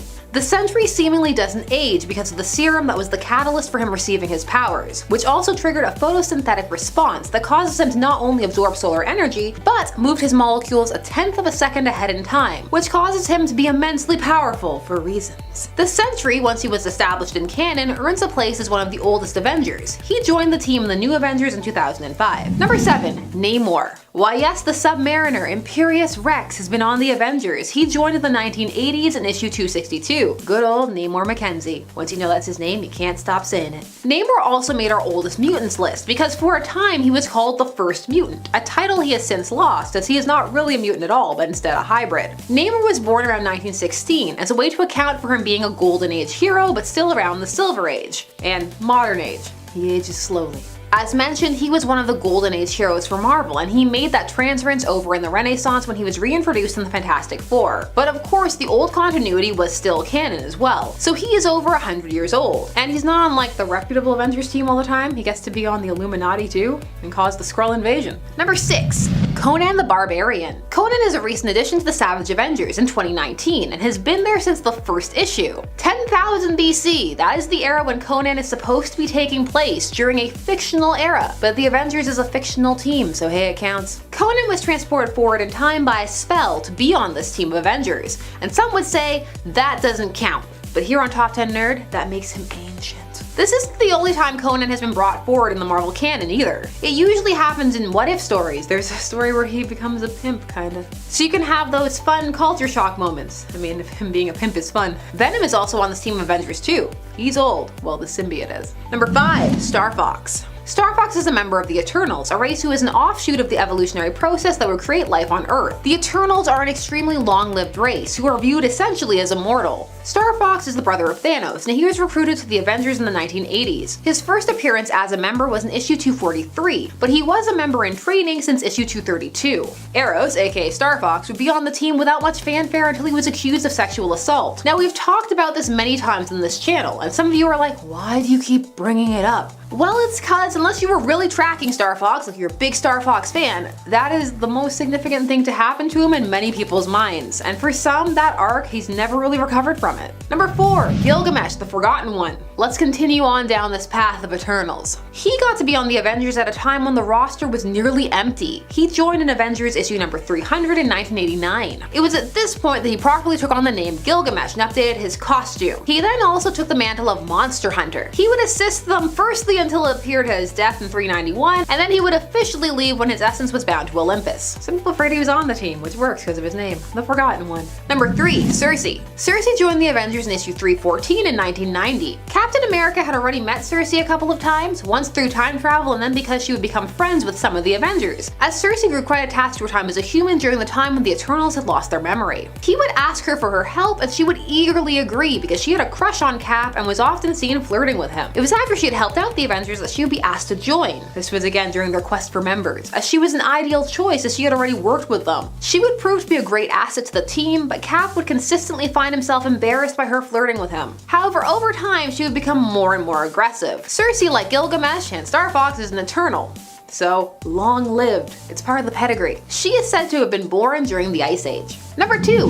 Thor, the god of thunder, currently the herald of thunder at the time of this recording. He is of course one of the Asgardian gods. Thor has lived for millennia, long enough to become ensconced in myth. He is at least as old as man, probably older. The Asgardians live in another realm and age much slower than humans, not only as a result of their physiology, but as a result of the golden apples of Idun they eat to prolong their lives. He would end up joining the Avengers after he was cast to Earth by his father Odin. For a time he had a human form as well, that of Donald Blake. Despite this, he is one of the founding members of the Avengers as one of the key players in Marvel's Renaissance, at the start of the Silver Age. Number 1. Valkyrie. Valkyrie joined the team during what's called the Heroic Age of Recruits, and first appeared as an Avenger in Secret Avengers Volume 1 in 2010, but was revealed to be the original Brunhild, which it matters. Valkyrie is of course based off of the Valkyries of Norse mythology, and firmly planted within Thor's universe. Brunhild is seemingly older than Thor, as she was selected for Valhalla by Odin before the Thunder God makes his appearance. This makes her one of the oldest Avengers. She also has a pretty confusing history involving multiple identities, some time being taken over by the Enchantress, being split into multiple people, and the like. Number 10. Selene. While a lot of beings on this list are cosmic and godlike in their nature, Selene is a mutant external and a magician, born 17,000 years ago. She gained the ability to psionically drain the life forces of other human beings into herself, gaining their memories, and if she fully drains them, turning that individual into dust. Yikes. Essentially, she is a vampire, just without any of the blood draining stuff. Using this drained energy, she not only sustains herself, but can grant herself superhuman levels of physical strength, speed, stamina, agility, reflexes, and durability, but that's not her only powers. As an external, she also possesses immortality, allowing her to even resurrect herself. Since she has been around for so long, she is quite the adept sorcerer and can do a hell of a lot with that power. She has demonstrated telepathy, telekinesis, pyrokinesis, and the knack for being just pretty sinister. Coming up on the 9th spot is Null. That's with a K. And this fella is bad news. He's an eldritch entity, the god of darkness, ruler of the void, and oh yeah, homeboy created the symbiotes. Any evil that's come from the many symbiotes can all be traced back to Null, who rules over the hive mind. When you stop and consider just how much suffering the symbiotes have been responsible for, how much damage and destruction, and all of that can be pointed back to Null, you gotta figure that is a pretty powerful ancient evil. Decked out with some sweet symbiote armor and an impressive sword, Null has his sights set on galactic conquest with his symbiote army. And honestly, he was making a pretty good play for the throne were he not stopped by Eddie Brock in a truly staggering duel of cosmic proportions. Sure, yeah, you might have birthed the symbiote race, but it's hard for anyone to top the guy who made symbiotes cool in the first place. You can't beat Venom. I mean, he's got his own theme song by Eminem. How many of us can say the same? Number 8. Mistress Death. To call this character evil is a bit of a miscommunication. She is just a law of the universe, a force of nature, a cosmic being carrying out her duty. But to many people, she is an evil entity because, I mean, losing a loved one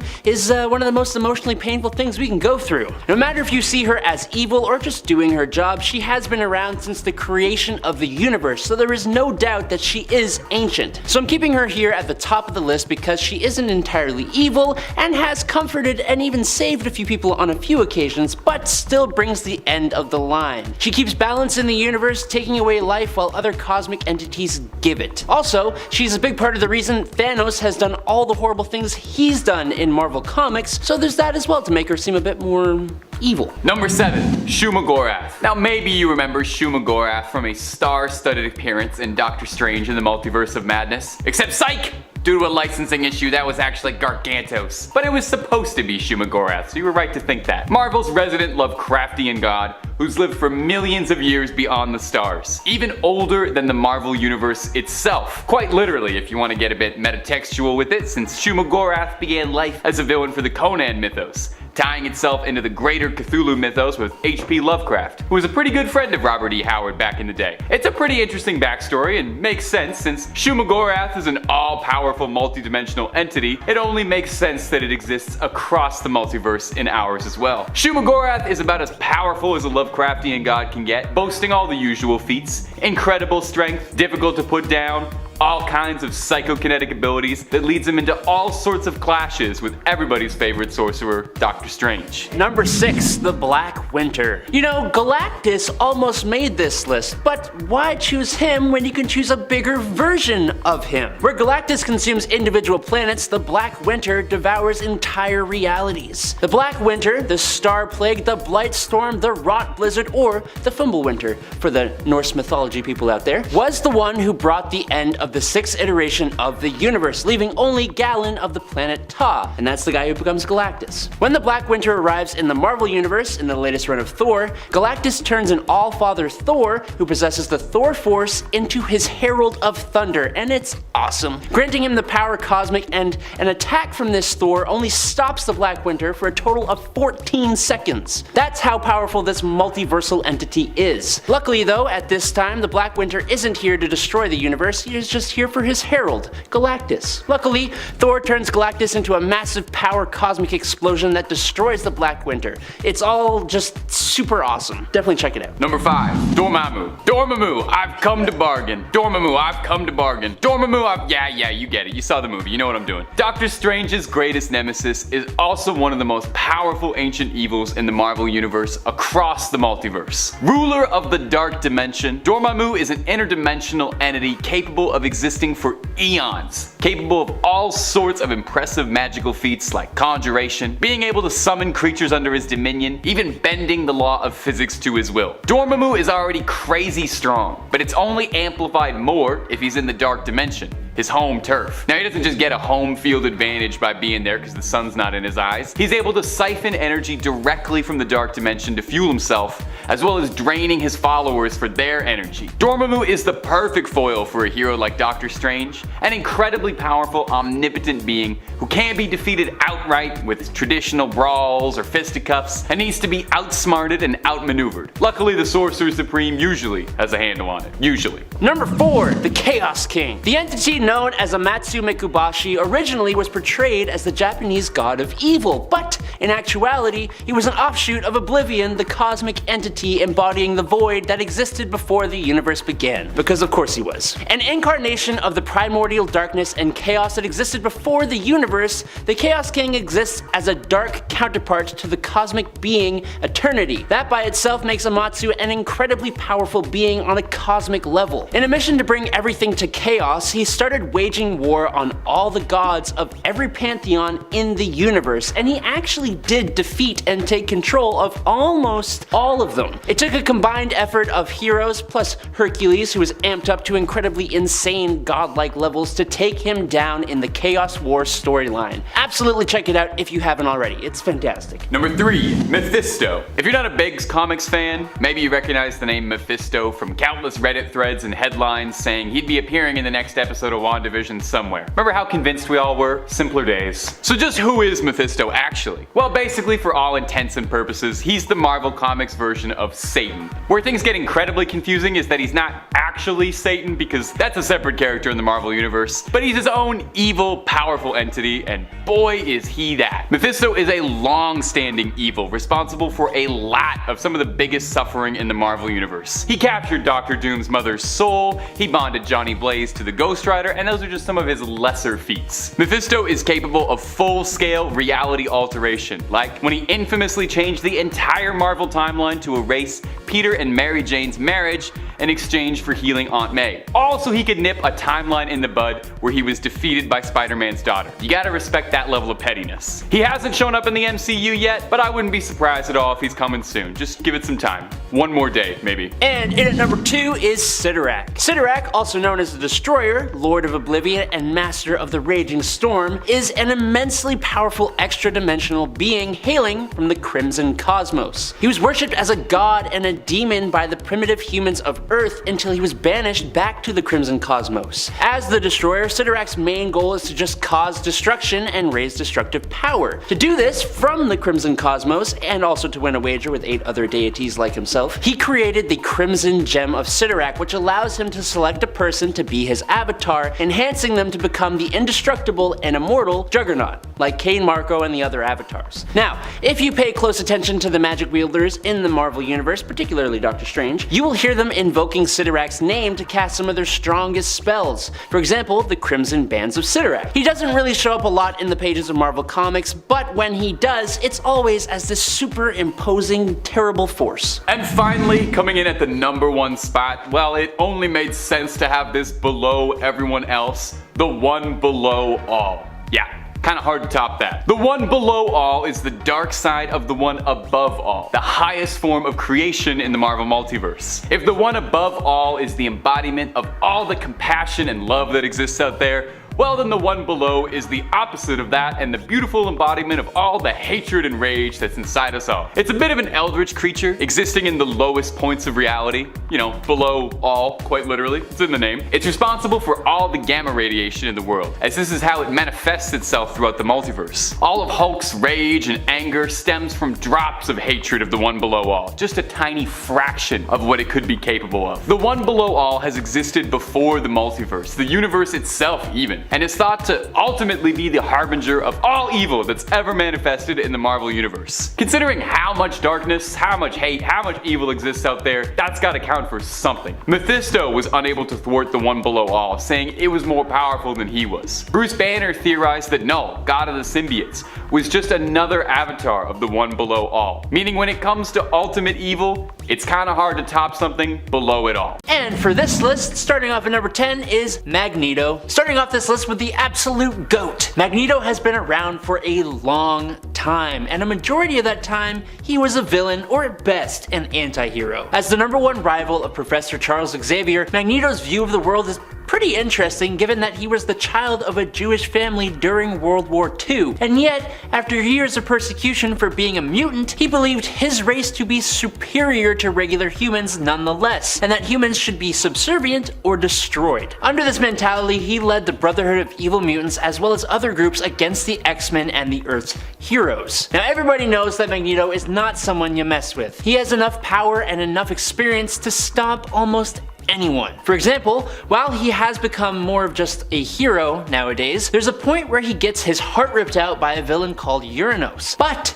he keeps himself alive by using his powers to keep his blood flowing. He's just that insanely powerful. But being born around World War II and the rival to Charles Xavier, he's been up there in the age department since he was introduced, but always manages to decimate his enemies. Number 9, Granny Goodness. Stepping away from Marvel for a moment, Granny Goodness is probably the complete opposite of anything we would describe as goodness. She was originally one of the lowlies, which is basically the peasant class on DC Universe's Apocalypse. From a younger age, she was taken by Darkseid and raised and trained to become head of the Shock Troops and the Female Furies. She has the responsibility to bring young warriors from other worlds to fight each other to earn the right to be trained by her. But Granny Goodness also has multiple orphanages where she both trains and disciplines younger individuals looking for potential warriors for Darkseid. Now, being a resident of Apocalypse, Granny here does have quite a bit of power. She has superhuman strength, speed, durability, and senses, as well as invulnerability and an advanced immune system and immortality. But being immortal doesn't necessarily save you from looking old as hell, which is why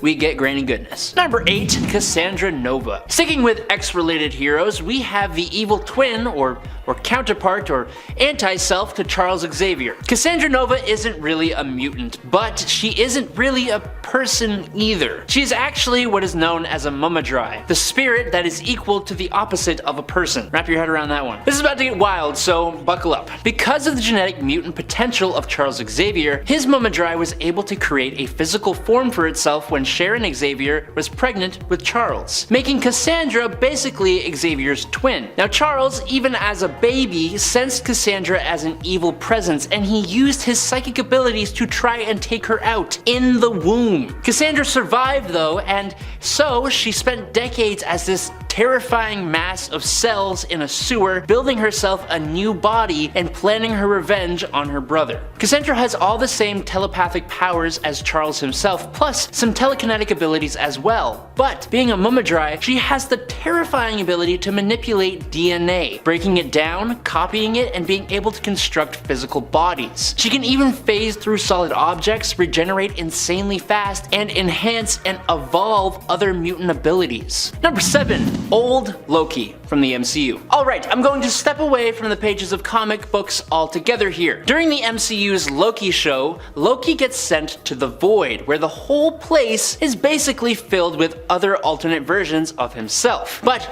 he specifically became part of a group of 4 other Lokis: Boastful Loki, Alligator Loki, Kid Loki, and the topic for today, Classic Loki. Classic Loki had a similar story to regular Loki from the Sacred Timeline, but when confronted by Thanos in Avengers Infinity War, this Loki decided to use duplication magic to survive the whole thing. He then spent a hell of a long time on a remote planet, ashamed of the nefarious things he had done over time. When he finally tried to return to see his brother, Thor, who he missed, he was an older man, and them meeting caused a divergent timeline, getting himself pruned and sent to the Void. He has probably one of the best moments in the show. When Sylvie, Loki, and Mobius try to escape from the Void, and the reality-consuming Alioth tries to stop them, Classic Loki uses his magic to create a true-to-life, massive illusion of Asgard itself. All while this weird version of Ride of the Valkyries was playing in the background, distracting Alioth and giving me just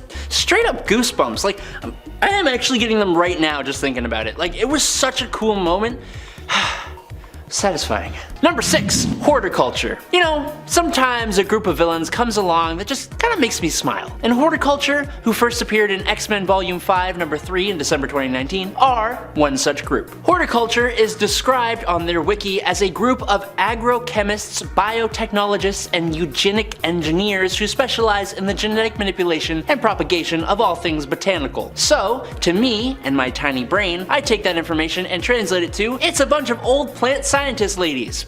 Because that's what they are. It's a bunch of older ladies who are seeking to radically depopulate humans from the Earth in order to bring the Earth and nature to a state of balance. With the climate the way it is right now, it's actually kind of an understandable cause, even if it's utterly insane. Using their know-how, they made biological modifications to themselves, like resistance to telepathy and extended lifespans, but they also developed technology to manipulate their environment, inhibit mutant powers, and generate illusions on men. But they also have experience as computer programmers, being able to access the Krakoan gateways and trade information with the villainous anti-mutant group known as Orcus. Number 5. Ra's al Ghul. Ra's al Ghul was born around 700 years ago, and thanks to the Lazarus Pits, he has been able to keep his body in working order. But he discovered the pits when he was an older gentleman and keeps the look of someone with a significant amount of years to him. After he came in contact with the pits, he eventually became a master martial artist and a master fencer, gaining a massive amount of wealth,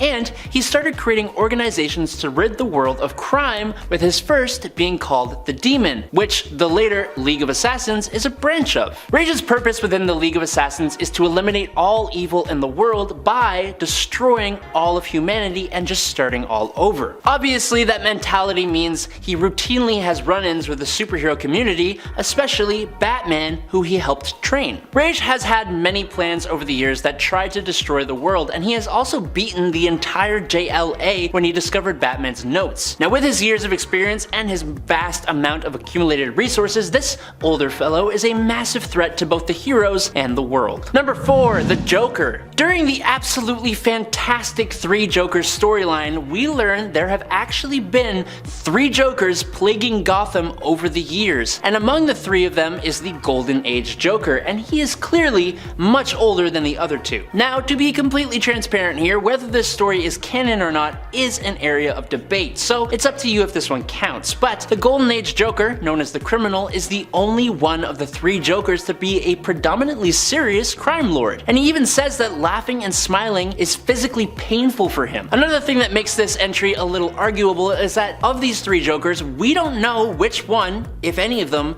is the Joker. Even if only one remains in the end, the best part of this story is the uncertainty about which one is the one who started it all. Now, seeing as the Criminal is the oldest, classic version, he seems to be the one who started it all, creating more Jokers to mess with Batman. But the other two Jokers have been featured in incredibly important Batman stories as well. The comic really explores all of it, and if you haven't yet, make sure you check out Batman 3 Jokers as soon as possible. Number 3. Maestro. The Incredible Hulk has certainly been through the ringer in his decorated career, but few versions of the character are the living embodiment of that fact, like the Maestro. An alternate version of Bruce Banner from an apocalyptic future, this version of the character is far more intense and complex, but also much older. The best way to explain Maestro is to say that he is basically a smarter, older, villainous version of Dr. Bruce Banner with all the powers and abilities of the original, but with a touch of nuclear radiation. He has much more of a cosmic and spiritual side to him than the normal Hulk does, but he is also twice as strong as Hulk is, and he retains all the intelligence of Bruce Banner, but with years and years more experience. Despite all that extra strength, brain power, and experience, he still gets outmaneuvered by the Hulk, who sends Maestro back in time to the site of the gamma bomb that created them. But even then, the Maestro's spirit remains on the bones left behind after the explosion went off and he came back to life. Number 2.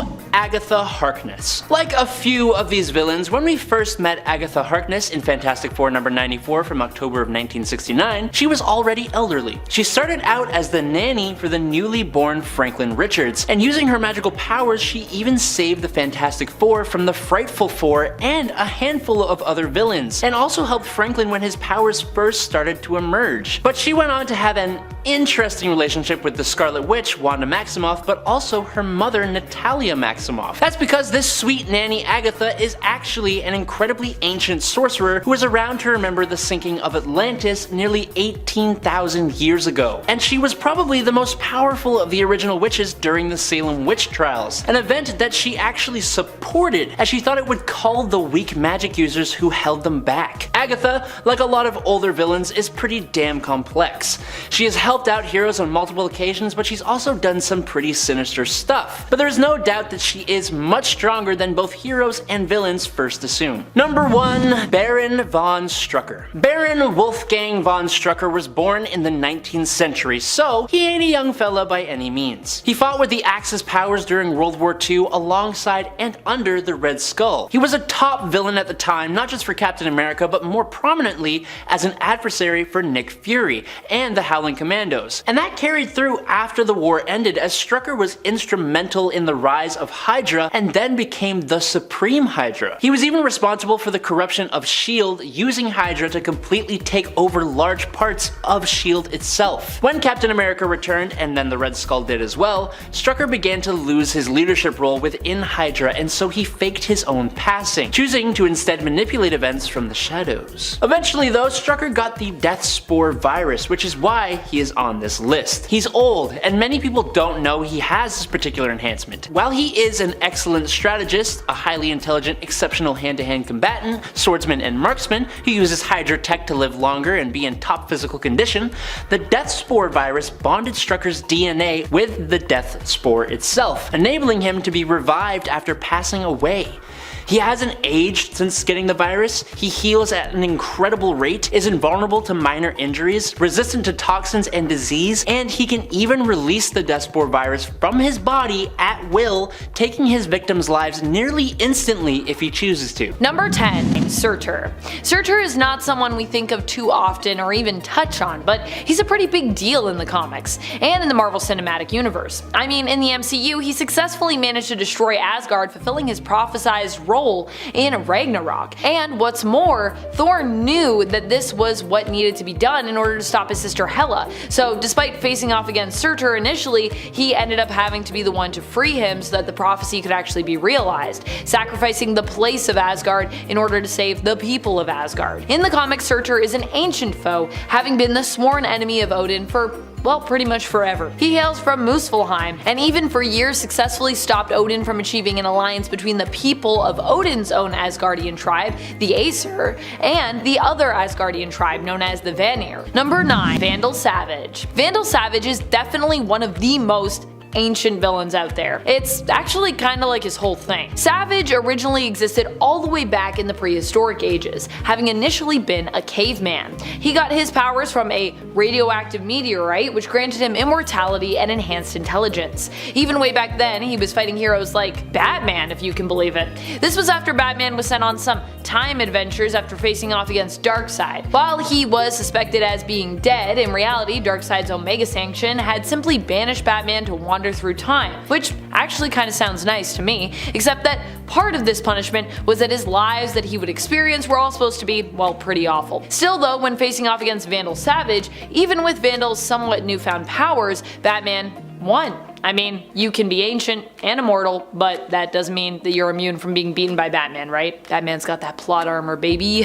And friends, before we move on to our next spot on this list, if you love what we're doing here on Top 10 Nerd and you love when I talk about supervillains, I know I do, be sure to check out our supervillains playlist over on the channel for even more good villainous content. Number 8, Circe.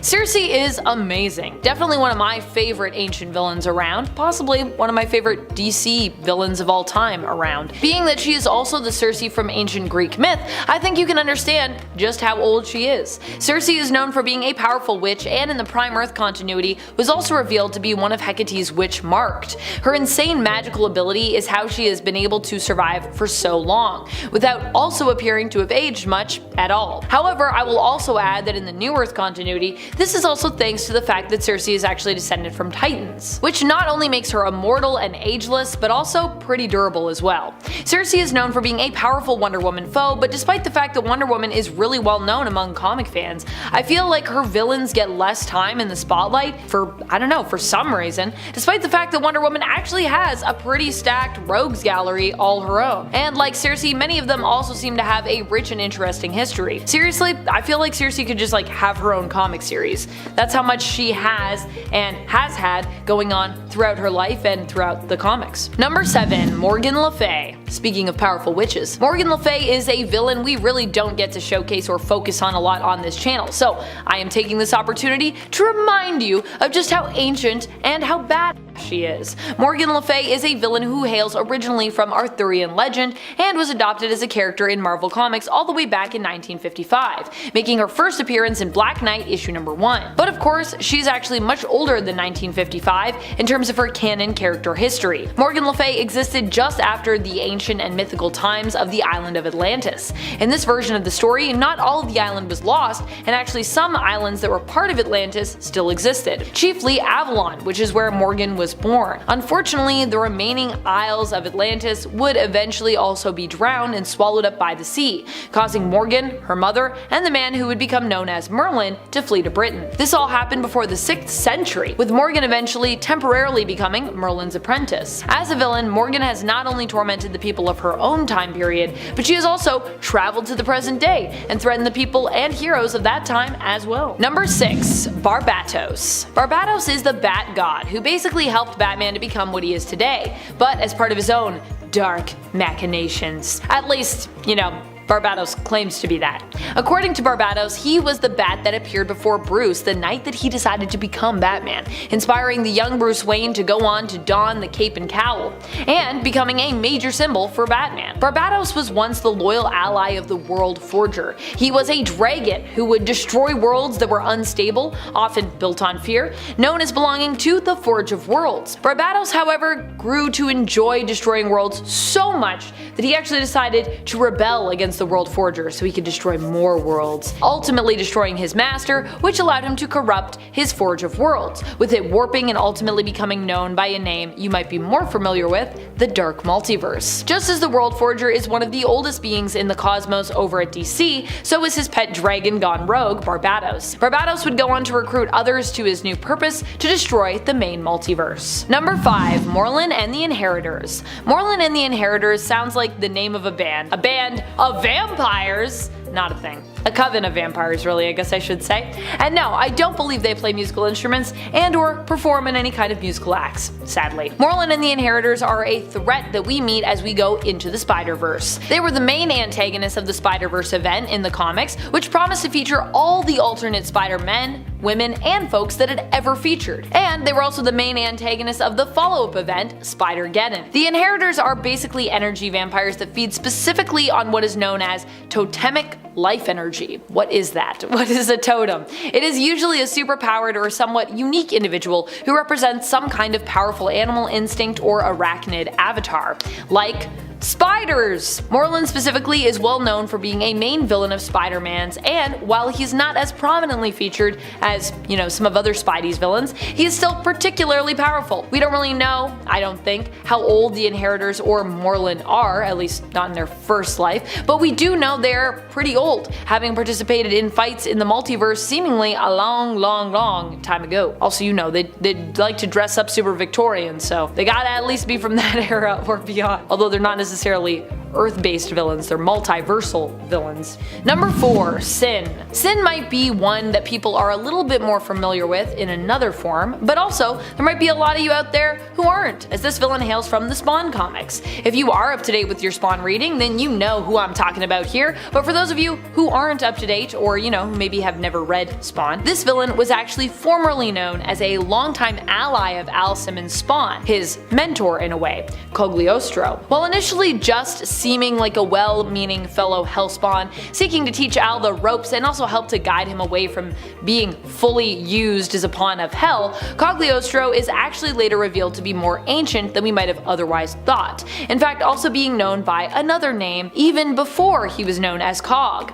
Cain. Yeah, the Cain, the man from biblical myth who killed his brother and was condemned for it, Cain of Cain and Abel. After revealing that he was really only helping Spawn to serve his own interests and becoming a villain, Cog was redeemed once more for a short little while before becoming a villain again, who has the ability to drain the power of other Hellspawns, being known now as Sin. Sin with 2 N's. Number 3, Ramatut. While we all know Kang the Conqueror now, thanks to him being featured in the MCU in Quantumania, and the hype for his inclusion in that film being very real, I would say at this point, not everyone is as familiar with the other versions of Nathaniel Richards from Earth 6311. Despite the fact that this is a villain from the future, Kang actually has existed across time in many different forms, adopting the form even of an ancient pharaoh. This was back when Kang was a ruler in ancient Egypt, before he was really even Kang. Nathaniel Richards became obsessed with the reality of Earth 616 and would eventually construct a time machine shaped like a sphinx and use it to travel back in time to around 2960 BC. Having brought with him a robotic army and advanced futuristic weapons, it wasn't long before Nathaniel was the ruler of Egypt, taking the name of Ramatut. This version of Nathaniel also became focused and obsessed on the creation of En-Sabah-Nur, who, as Ramatut knew, was destined to become the world's first mutant. Number 2, Perpetua. Perpetua is one of those characters who is super powerful and who tons of people should know about, really, just for that reason alone, I would say. But no. Instead, most folks know more about the Anti-Monitor, Perpetua's son, than they do about her. Granted, this could be because she's simply a newer character, and in that case, I mean, fair enough. She's a newer character, but she's also really old because she's kind of like a retcon character. Perpetua is known for being the first one to create the multiverse, or at least, one of the first people, depending on how you like to reconcile DC lore, because I feel like Perpetua isn't the first one that we've said that about. While Anti-Monitor is the character most well known for causing the Crisis on Infinite Earths, it's later revealed that Perpetua was the one truly pulling his strings, and therefore responsible for this crisis. In fact, Perpetua feeds off Crisis energy, and is said to have been responsible for all crises we've seen. At least all crises we've seen before Dark Crisis, likely, since I think she was dead when that one actually took place, so, or at least defeated. Is she still alive? I don't think so. Number 1, Rotath of Lemuria. Heading back to the Hyborian Age once again on one of our ancient lists, which by the way, if you want to visit the Hyborian Age again and again, you should check out part 1 and part 2 of our ancient superheroes list. We Got you. Rotath of Lemuria is a common example of how magic was presented often in stories from the Hyborian Age, especially in regards to Conan's story there. Rotath made his first appearance in issue number 37 of Conan the Barbarian from the 70s, when everyone was into the sword and sorcery genre. In this same issue, Rotath was killed by Kull after he was hired by the king of Lemuria, who was frightened of Rotath's power. As he died though, Rotath cursed both the king and Kull, casting a spell so that he might return. And so he did, this time in a golden body, but still he ended up being defeated, this time not by Kull directly, but instead of course after fighting Conan and Juma, and also being defeated by a giant slug, which that part is a little random, but hey, I'll take it. Number 10. Venom.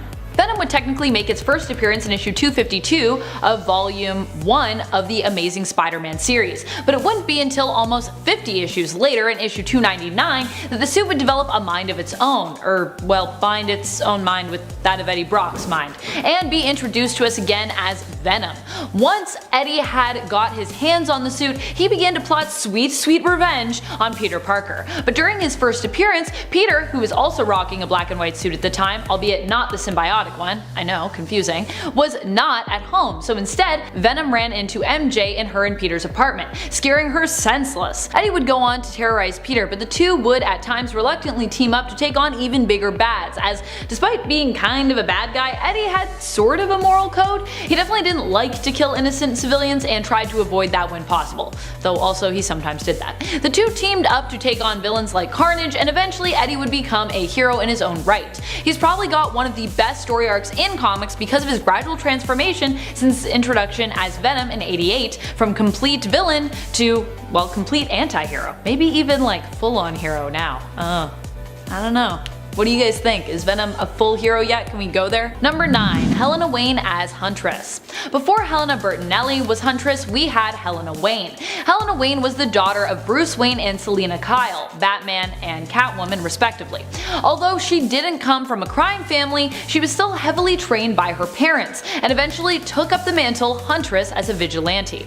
Like the main continuity Huntress, she was also known for being more violent than was considered acceptable. After her mother's death, she moved out and blaming the criminal Silky Cernak for her mother's death, as he had blackmailed Selina into returning to a life of crime as Catwoman. Helena Wayne set out for revenge. Catwoman died when she returned to her life of crime. No.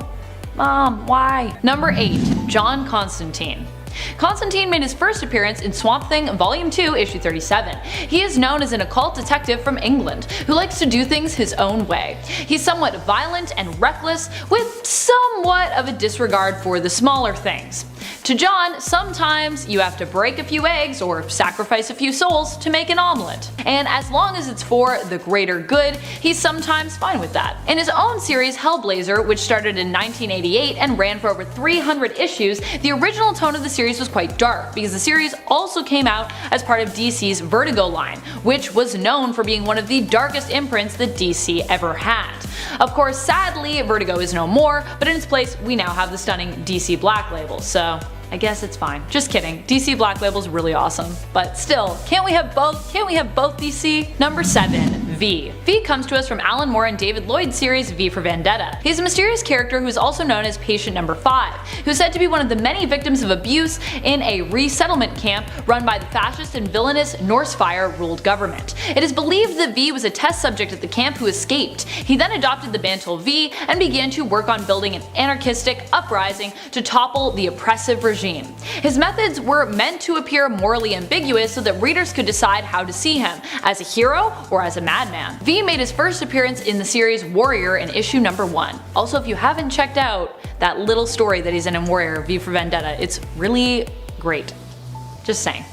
Also, the series is great. Number 6. Black Cat. Black Cat was first introduced in The Amazing Spider-Man Volume 1, issue 194 as a thief, and she continued to be that for quite a while. But she was also introduced as a love interest for Spider-Man at the same time, which she would also continue to be for some time. Distracting Spidey with a kiss, she was able to get away with the goods she needed and succeeded in breaking her dad out of jail as a result. Though we wouldn't learn her dad's connection to her until the next issue. Being a mysterious figure with self-serving motives has always left her painted as as an anti-hero, even when she has heroic intentions at heart. Although Felicia Hardy has played both sides before as well, being a full-on hero and a full-on criminal at times. Number 5. Punisher. Probably one of the most iconic when it comes to the idea of what an anti-hero is. Frank Castle was also one of the first. It's likely because of him as well that the idea of seeking revenge became a somewhat dark one. The Punisher's main quest is to get vengeance, not just for himself, but for others whom he thinks deserve it. Originally, he turned to a life of vigilantism after the death of his family, who happened to be on a picnic at the wrong place, the wrong time, and were witnesses to something they shouldn't have been. As such, they were eliminated by the mob. Despite also being shot, Frank survived the attack, though the rest of his family died, and as a result, he swore revenge. He's also known for being an overly violent hero who fights with guns, which is something most heroes look down upon, preferring to use non-lethal force. The Punisher would achieve next-level anti-hero status when he also became the first anti-hero to kill the entire Marvel Universe in 1995, in Punisher Kills the Marvel Universe, paving the way for another popular anti-hero, Deadpool, to also do so years later. Of course, it would take Deadpool until the 2000s before that would even be a thing for him. The 2010s, as it were, actually. Number 4. Wolverine. Logan, being considered a little more rough around the edges and animalistic, is what quickly granted him an anti-hero status. As far as superheroes go, he was different. He made his first full appearance in The Incredible Hulk Volume 1, Issue 181. Since the beginning, his violent nature and broodiness has made him both well-loved by fans, but sometimes disliked by other heroes. He also has less hang-ups when it comes to killing people, even suggesting at times that it's the best course of action when dealing with villains, and having a pretty big thing for mercy killing when it comes to other heroes. This has also made Logan one of the biggest anti-heroes in the X-Men world. He just kills tons of people. People will be like, I think I'm gonna die, and he's like, I got you, don't worry. I'll make it quick. Number 3. Magneto. Magneto has been known as the foil to X-Men's Professor Xavier for years. Xavier was also the leader of the X-Men, while Magneto was the leader of the first Brotherhood of Evil Mutants, who were often the X-Men's enemies. Still, Magneto does what he does often to make the life of mutants better, albeit through punishing humanity, which, you know, not so great. And while he has spent a lot of time being a villain, over the years he has definitely shifted more to anti-hero, especially in the new Dawn of X mutant relaunch, where he often works alongside Charles. Although Charles is always like, calm down, man. And he's like, no!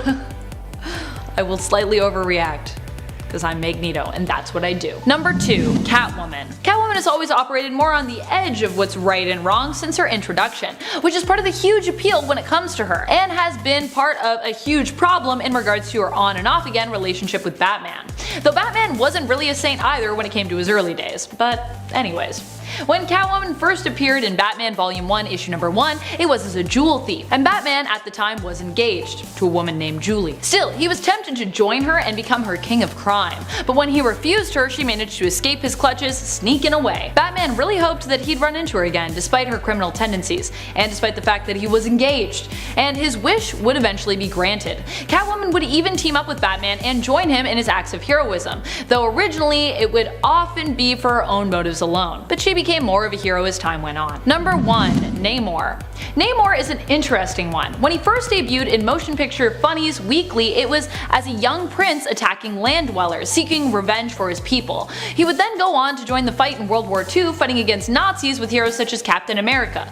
Later, he would forget who he was and only regain his memories when he was accidentally knocked into the ocean in the original Fantastic Four series by Johnny Storm. He would then rediscover who he was, and that the kingdom that had been his underwater home had been destroyed by the Humans War's nuclear bomb tests, and as a result would attack the land, becoming a villain. Again. Since then, he has done a variety of good and not always so good things, but what remains constant is that Namor's methods have pretty much always been questionable. His return to being good, but in his own way, and still while thinking very highly of himself, made him an anti-hero. And while he is very passionate about protecting his people, there is no doubt that this means he would also do anything to safeguard Atlantis, regardless of how morally ambiguous or severe it might be.